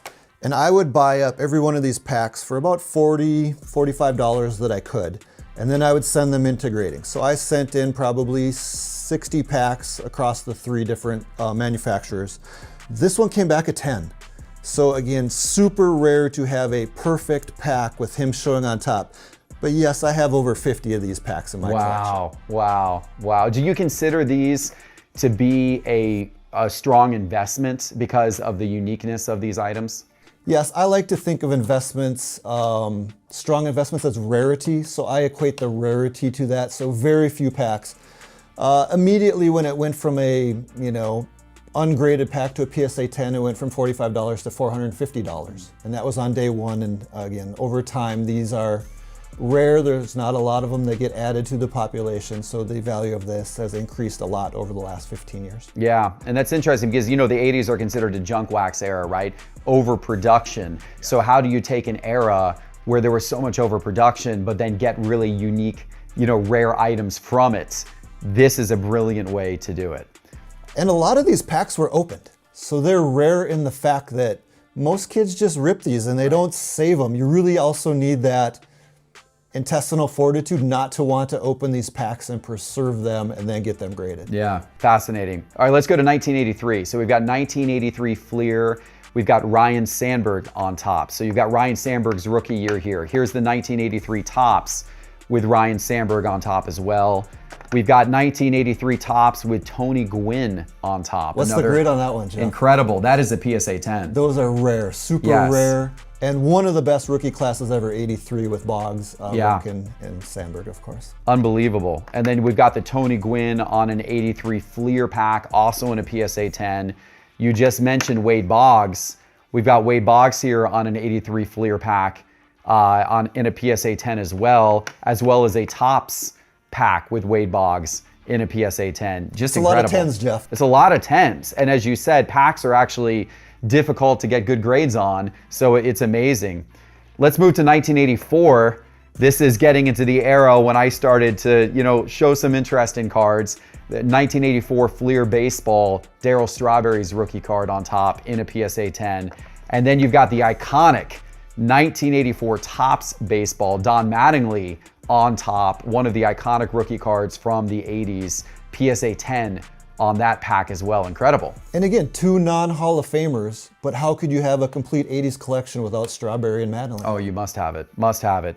And then 84 Fleer with Mattingly on top as well, so we got another Mattingly rookie card there. Now the card that so many were chasing back in the 80s, the 1985 Topps Baseball Mark McGwire, the United States baseball team card, Team USA for Mark McGwire, on top of that pack in a PSA 10. That's incredible. It took a long time to get one of those submitted. I actually was never able to submit one that graded a 10, so I had to buy that one. And bought that a little over a decade ago, so that one has also matured very well. I imagine it has. Also from 1985 in Topps Baseball, we've got Kirby Puckett on top of that pack. And then we've got Kirby Puckett as well on top of a Fleer baseball pack. We've got Roger Clemens, 1985 on top of a Fleer baseball pack as well. And then we've got a 1985 Topps Baseball Roger Clemens, the standard 85 Clemens card on top of that. All right, 86. I was buying a lot of these packs myself back in the day from the corner store. 86 Fleer Baseball, Jose Canseco on top of that pack. That's pretty cool to see such an early Canseco card preserved on top of a pack like that. And this is the one time when you wish Donruss made a cello pack. Yeah, exactly. Yeah. One thing that's cool about these particular packs is they are so visual. These cello packs in particular that you're collecting here, it allows you to really see the card. And they don't get much more iconic than this one. The 1987 Topps Baseball, the wood border, the pack that everybody ripped and loved, that design, still love it to this day, with Barry Bonds rookie card on top. Awesome card. Yeah, that one's a special one too. I'm a decent Bonds collector. I have the PSA registry for the 86 Topps Traded Tiffany set too. So I've been a Bonds collector for a long time. Yeah, that's a really cool pack. And speaking of Barry Bonds, we also have his 1987 Fleer rookie card here in a PSA 10 pack condition with that iconic Barry Bonds photo with the Pirates hat there on the 87 Fleer set. And we are fully in the junk wax era. We are. But getting PSA 10 copies of that, pack, very difficult stuff. Yeah, for sure. We've also got Barry Larkin on top of a 1986 Fleer pack, which is cool to see. And then perhaps my personal favorite of all of these 80s cards, of everything we're seeing right now, probably my favorite. If I could have any one of these packs that we've seen, it may not be the most valuable, but it's the one that would excite me the most. It's this one. It's the 1987 Topps Bo Jackson Future Stars. I love that card. Chased that card as a kid. Had some of those cards as a kid. And you've got a Gem Mint 10 of that pack. Incredible. That is actually the first card I ever bought in a baseball card shop. Okay. So it's a memorable card for me too. It's funny that we share kind of a very similar experience and affinity to that card, but that was, that was always the tippy top for me. And again, not quite a Hall of Famer, but could you have had a better career in baseball and football than Bo Jackson did? Incredible. I mean, it's so much fun. Bo Jackson was such an amazing athlete. So now we're going to go to 1988. We've got Alomar On the front of this, Roberto Alomar and Mark Grace on the back of this pack. So that one's kind of unique. This is a 1988 Donruss baseball. And again, could you get any more junk than the 1988 Donruss wax set? But this is the pack to have if you're gonna have one. I like it. I like how they have the price on these packs as well. 1988 Topps baseball, Tom Glavine on top, 69 cents. You can see right there in the pack price, Gem Mint 10 of that 1988 Topps baseball pack. And you might be able to buy packs today for less than that. Yeah, that's true. That's actually true. You probably could from that era. Also from 1988, the Fleer baseball, you've got Edgar Martinez on the top of that pack. That's pretty cool. And then how about 89, Randy Johnson on the top of this 1989 Topps baseball cello pack. One of the other iconic rookies from 1989. Of course, people think of Griffey, but Johnson, one of the greatest pitchers of all time, was a rookie that year as well.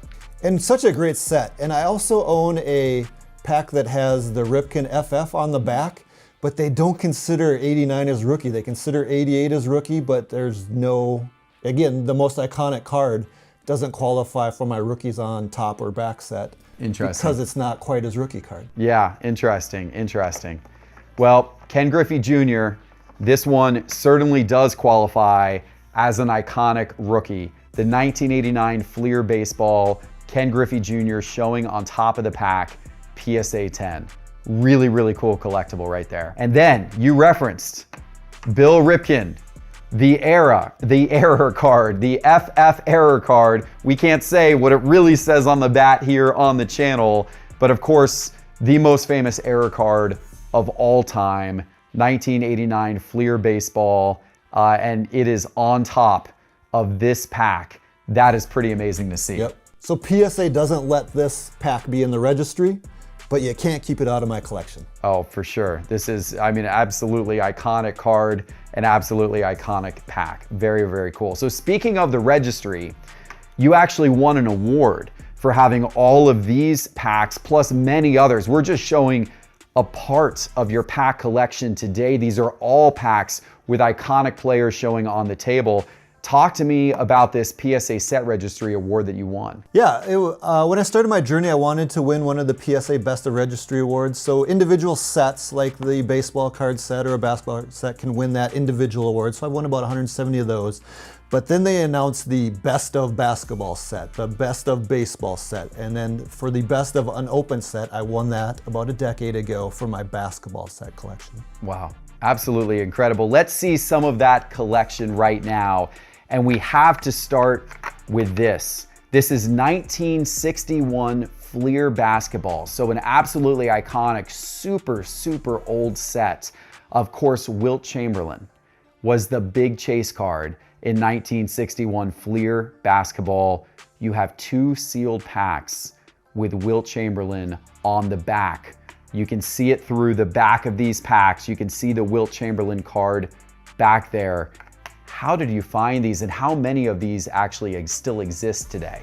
Well, in the PSA population, these are the only two that exist. The only two. So those are it. That's it. You own both of the 1961 Fleer basketball sets that have Wilt Chamberlain showing that are still sealed to this day. We happen to have a monopoly, and you can see Chamberlain staring right out the back there. I initially got this pack in a GAI holder. So I had that cracked out, sent it to PSA, they authenticated that 15 years ago.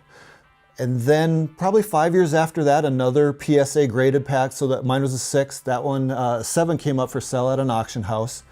And I said, it just needs a friend. So I went out and I bought that, and I upgraded my set, moving from a 6 to a 7, but I decided to keep both because they're so rare. And in the last decade, none have come for sale, none have been added to the population. So this really is the definition of rarity. Yeah, wow, that's absolutely incredible. I know you've got, basketball packs from the 70s as well, but I want to jump forward to 1980 because, of course, 1980 Topps basketball, that was the year of the famous card of Larry Bird, Magic Johnson, consider their rookie cards, and you had Dr. J sharing the card with them. You have got not just one, but you actually have a bunch of packs with this occurrence. This one here that I'm holding is a PSA 8. Tell me about this. Yeah, so It's an interesting set, you know, and it really is the start of modern basketball collection, 1980. So you could get a card that would have Larry Bird on the left and then 2 other people on the other 3 panels. You could get a card that had Larry Bird or Magic Johnson in the middle and cards on the, you know, outside panels. The ultimate card is the one that goes Larry Bird, Dr. J, Magic Johnson. So I've collected all of those packs, so I own all the different variations of the rookie, but have focused on this, and there's about 55 that have been graded so far, and I own 20% of the 55. Wow, absolutely incredible, absolutely incredible. One of perhaps the only basketball sets that's actually more iconic than the 1980 Topps is, of course, 1986 Fleer. It is hard to beat 1980, but 86 Fleer, in my opinion, does it. And you've got an entire collection of graded 1986 Fleer packs. Let's start, we're gonna start and end with a couple of particularly special ones as we go through these. So we're gonna start with Jordan. Everybody, of course, wants to know about Jordan. This 1986 Fleer basketball pack has the Jordan sticker showing on the back of the pack. Actually a relatively common pack because there were 13 stickers. So 1 in 13 packs will have the Jordan sticker showing through the back. I resisted opening this, got it graded, but this is a decently plentiful pack, certainly in the population. What's a little less plentiful are the packs that have a certain player showing on the front, I would imagine, right? So, and part of that is you can only see about half the cards. The card has to, you know, be recognizable in the red portion. If it gets in the blue portion, you just can't see it. Sure, yeah. And this one is recognizable. Charles Barkley on the top of this pack, rated a PSA 8. Barkley's easy to see, and he's my favorite to collect in it. Again, Jordan, huge fan growing up, but Barkley was my guy. And I have about 7 of the 10 that have been graded so far. You've also got Elijah Wan. Very, very cool. Must have the #1 pick that year. Absolutely. Dominique Wilkins, a player close to my heart, especially living in Atlanta. Hawks legend. Hawks legend indeed, slam dunk champion. How about Karl Malone, another big player, obviously from the 80s. And then this one's interesting. You've got Drexler on top and you've got Larry Bird's sticker on the back. So you got 2 legends in 1 pack showing there. Yeah, and I really wanted to collect all of the rookies showing on top as part of, you know, the uniqueness of my collection of these packs. And Patrick Ewing completes that as well, another great rookie. But this one here, the one we're gonna end with on 86 Fleer, is a little more unusual. This is Bill Laimbeer. Who doesn't love Bill? Who doesn't consider Bill Laimbeer one of the best cards in the 1986 Fleer set? Why is this pack in particular such a chase? Yeah, that's a great question. So this is a Pop 1 pack. The uniqueness of 1986 Fleer is they have a very set collation. So if you tell me the top card on the pack, I can tell you all of the cards in the sequence behind it. This pack goes Bill Laimbeer, and then eventually Clark Kellogg, and right behind Clark Kellogg is Michael Jordan. So this is a pack that is guaranteed to include Michael Jordan within the pack, but he doesn't sit on the top where the gum has stained the card for 25 years. He's in the middle of the pack. So if there's ever a hope of getting a PSA 10 Jordan, it might be in that pack. Interesting. That's really, really fascinating. Such a unique tidbit from basketball collecting history, how the 86 Fleer packs were correlated. And what a smart way to collect a pack that you know has a Jordan inside it, hopefully in pristine condition, by getting one that has Bill Laimbeer on the top. Every day I look at it, it's like a Christmas present. Yeah, really, really fascinating. Well, those are just some of an absolutely incredible collection of packs. We don't have time to go through them all today, but there is another part of your collection that I do want to shift to and focus on. You have an incredible autograph set from the 1980s as well. I think the audience is going to be thrilled to see this. I'm thrilled to see this. Show me what you have in front of you over here. I thank you. And again, you're so kind to say that. I decided to put together the Court Kings 1985 set. It's an interesting set because it includes Michael Jordan rookie card in it. There were 2 sets. A yellow set and a blue set. So the first 25 were the yellow set of stars at the time. And then the next 25 were rookies, up and coming players. I like this set for autographs because it's such a large card. You can get a nice full autograph. So this one shows the Kareem Abdul-Jabbar. Yeah, really, really cool. Really cool. Such a great era of basketball. And it's unique, right? These star cards, many less of them exist than a lot of the other sets from the 80s. Everyone chases 86 Fleer, and 86 Fleer, of course, is an absolutely wonderful set, but it was produced much, much more heavily than the star sets. You don't see these Court Kings cards around very often, and you almost never see them autographed by the players. Yes, intentional, and again, my chase is for Rarity. That's why I gravitated to it. It's a nice complete set that has all the Hall of Famers and rookies in it to go across that. And rumors are there was about 5,000 produced. I don't know that we have official production numbers, but that's about what they think was produced of these sets. So it is pretty low in numbers compared to the junk wax era that we're dealing in. So that's Kareem. Show me who's next here.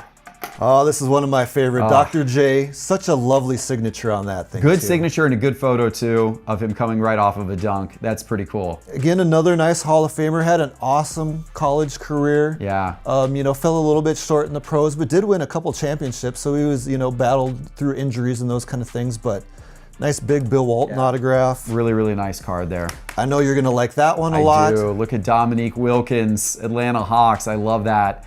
Yeah, these larger format cards are cool. Both, as you said, the autograph actually is quite a bit bigger on these, and then the photography too, in many ways nicer for display. All action shots. Yeah. Again, start is Showtime. There's Magic Johnson, and you can't have Magic without Larry. Yeah, Magic Johnson and Larry Bird. And I know from us talking earlier, you were telling me you think Magic Johnson and Larry Bird are undervalued in the market right now. Huge fan of both of those two. They couldn't have done more for the NBA and changed the game.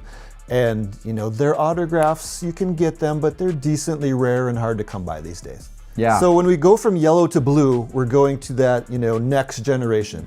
So Isaiah Thomas, multiple championship winner. Yep. And then we get into this year. So this is his rookie card. This is an 84-85 card. Yeah. So that's an Akeem rookie card. Some say that this set actually came out before, like the full set. Okay. So there's a chance that this is his first star issued card. We don't know that for sure, but it's either his first or his second. Wow. Yeah, super, super cool. Obviously predates the 86 Fleer. Just great, yeah, awesome card, great photo. My favorite player. Yeah, talk about a great photo and a great signature, big signature on that. Charles Barkley, love it, absolutely love it, super cool. Charles Barkley rookie. But then there's one other rookie from this set. Did we not go through everyone? We're missing somebody. We're missing the headliner of the entire set. And I suspect you have it there next. And part of why I collected this set was I looked at the visual appeal of the cards. 86 Fleer Michael Jordan, awesome visual appeal. His 101 star card, right? Kind of boring. He's like making an outlet coming down pass from like a rebound and about to pass the That's ball. That's not an exciting card. Yeah. But his star slam dunk card, one of the best pictures ever, that I think ties with this. So this was taken during the 1985 slam dunk contest. Wow. In Indianapolis. So during that, you can see his gold chain flying in the wind as he's going through the cradle. It is a really good photo. And then the interesting thing about this is, so Michael Jordan signed with Upper Deck to be, kind of a sole autograph property of theirs in 1992. So before 1992, there are signatures out there that are kind of in his rookie era. This is one that's called the Flair signature. Okay. You can see the loops in the signature. So this is an early signature for Jordan. So this is probably in 85, 86, 87. Oh, he transitioned out okay. of this signature in 87. And then I needed both. So Sure. I needed a rookie era. And then this one actually has on the back the Upper Deck authentication hologram. Right. And you can see how those two signatures are different. This one is actually a little bit bolder. It might display a little bit nicer, but this one is much earlier, much rarer, and you can see that flare loop in a signature that's so iconic. And he really did spend a lot of time signing these and taking a lot of time signing these two cards. Yeah, that is super cool. Having both of his signatures in that manner from the two different eras, that is super cool. And what an iconic card. I mean, great photography on that.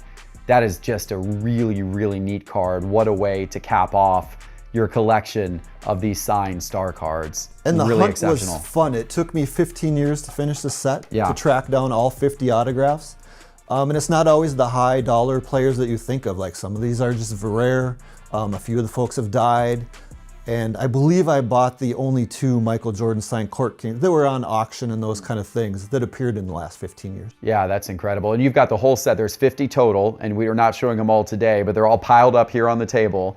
Absolutely incredible to have that complete set. Very, very impressive. All right, Agassi, I am so excited to get into this. You've got such a variety of old and newer. Let's start over here. What's this? Okay. So it was kind of hard for me to pick out just 10 cards, but I did pick out maybe like 12 to 13. That's fair. So I feel your pain, right? Exactly. So let's start off with the Kobe Bryant rookie card. It's a Kobe Bryant credentials card. Okay. This is numbered to 499. So back in 1996, Skybox had a regular version of this card with a green background. And the rare variety parallel was the one with the silver borders. Yeah. And numbered cards back then were extremely rare. It is. It was the first year basketball cards started to number cards. Yeah. So that's what drew me into this card. I would say the current market value of this card is roughly around anywhere from $70,000 to $80,000. It could go for more on auction because PSA 9s are only limited to 21 copies. And only about 3 PSA 10s, which one sold for $600,000 recently. Yeah, so that's real low population to get into the high grades of right, that. For sure. Very condition sensitive card.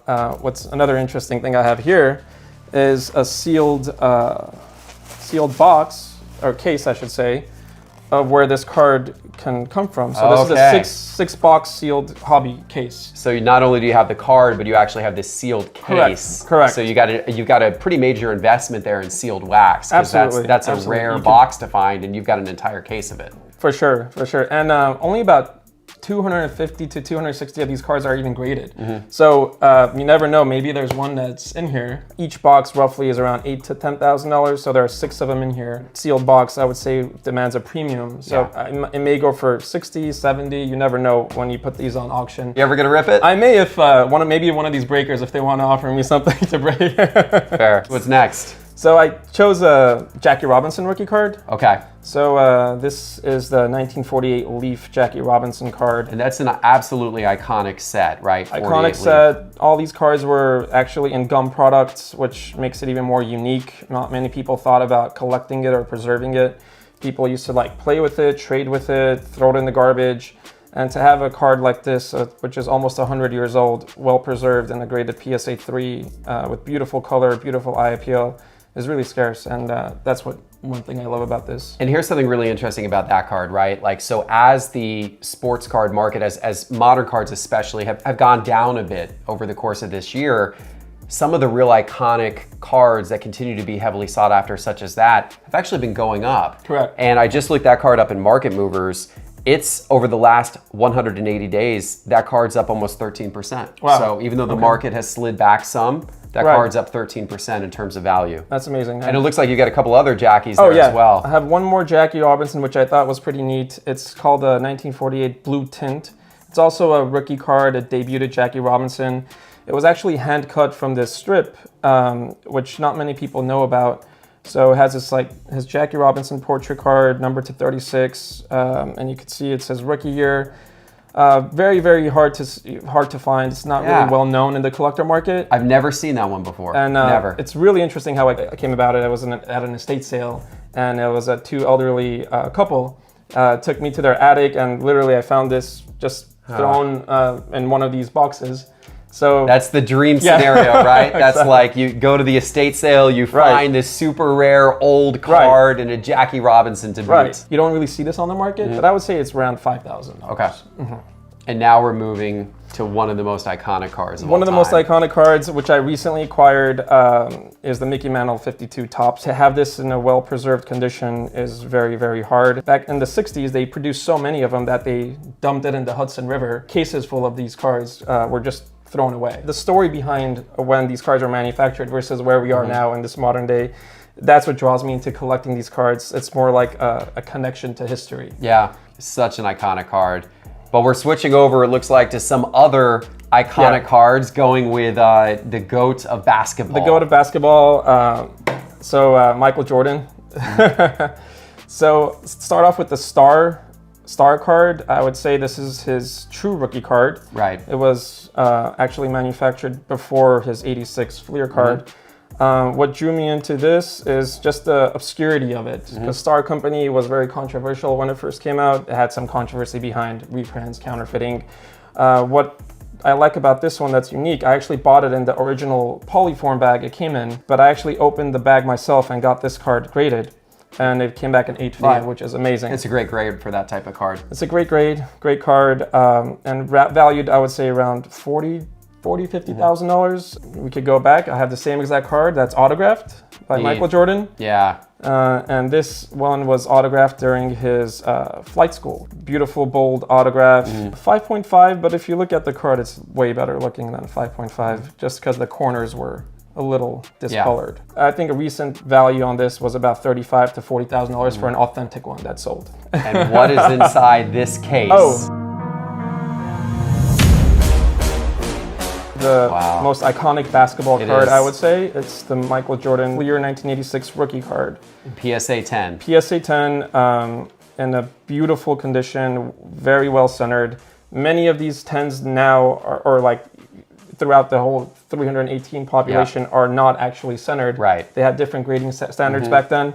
To find one very well preserved, very well centered is very, very rare. Yeah, new PSA label. This is my favorite card of all time, Michael Jordan rookie card in the PSA 10 slab. You can't go wrong with this. Can't go wrong with that. And now we're switching to a different sport. So recently I got into a little bit more oddball collection. When you think of boxing, you think of one person. Muhammad Ali. The first person who comes to mind is Muhammad Ali. 100%. Let's start off with one of the cards I chose. It's basically a 1960 exhibit card of Muhammad Ali. This is actually considered a rookie card. It's a little larger card, but you can see a young Ali just having a photo op. PSA stopped grading these. They only graded about 3 of them. They weren't exactly sure when some of these were produced. That's why now Beckett still grades them, but they put a year around 1958 to 1962. Gotcha. It's very well preserved. It's actually the highest Beckett graded card. I would say valued at $10,000. Okay. Based on the grade, and who knows if it goes on auction, how much it's going to go for. Right. Cassius Clay once more. So this is called a Colaziani Lampo. So this one is actually the first pack issued Muhammad Ali card. Interesting. From Italy. Okay. Very, very rare. Maybe like 30 of them are graded. Having a 5.5 is one of the highest grades. I think there's only one PSA 7, and anything below that is like either like 3 6s and 2s or 4s.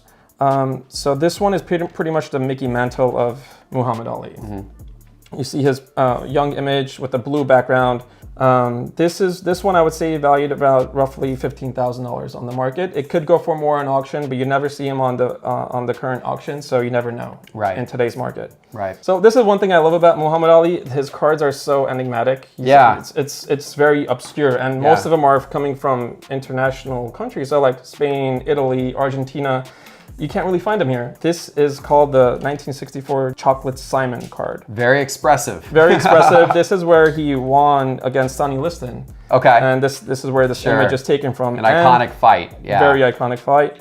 Very colorful image. And what's interesting about this, it was from a chocolate brand. Okay. In some instances, if you really look closely, you can see little chocolate stains on this card. So extremely condition sensitive. Having this, it's a PSA 2, but again, most of these are going to be PSA 2s, 1s. There's only 1 6 that exists. The rest are below 3. To the collector, this could be well over $10,000.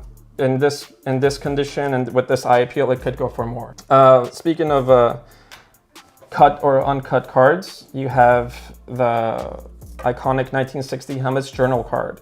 So this is considered to be his main rookie card. Many people are familiar with. Yes. It has like a Mona Lisa vibe to it. It does. It's such an interesting expression that he has on his face in this one. Yeah. Definitely, definitely. So this was hand cut from a Swedish journal magazine, which included many other athletes at the time during the Olympics. What drew me into this is because I found the actual journal that it came from. So I have it right over here. Oh, wow. It's a leather-bounded book. That's neat. And this is where it was actually cut from. Wow. Page number 6.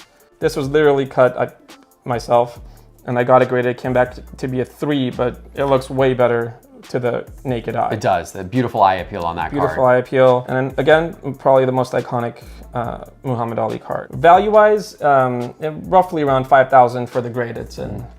As a PSA 3, but with this journal, it might go for like $8,000 to $9,000. It's a neat Very rare collector's to have. piece. I have another Muhammad Ali card. Again, it's these oddball cards I love so much. This is probably like his first action shot card. Most of these cards were actually stuck on albums. Okay. Back in the 60s. Right. So very, very hard to find these because it's either thrown away or recovered with the complete damage in the back. Right, sure. So this is a PSA 6. Only 2 PSA 6s exist, 1.7 and 1.8. Okay. And so total population is under 7. Okay, of- so an of this extremely breed. rare. Extremely rare card. And beautiful action shot of Muhammad Ali. And that's what I love about this card. I think recently one PSA 6 went for around $10,000. Nice. I would put a value on this for around 15 at the current market. What an incredible collection. And it's so noteworthy that you were flipping, 2018, 2019 cards and product, and then flipped all that money that you made into this type of just all-time iconic collection. For sure. This is absolutely incredible, Agassi. Thanks so much for sharing this with you. us.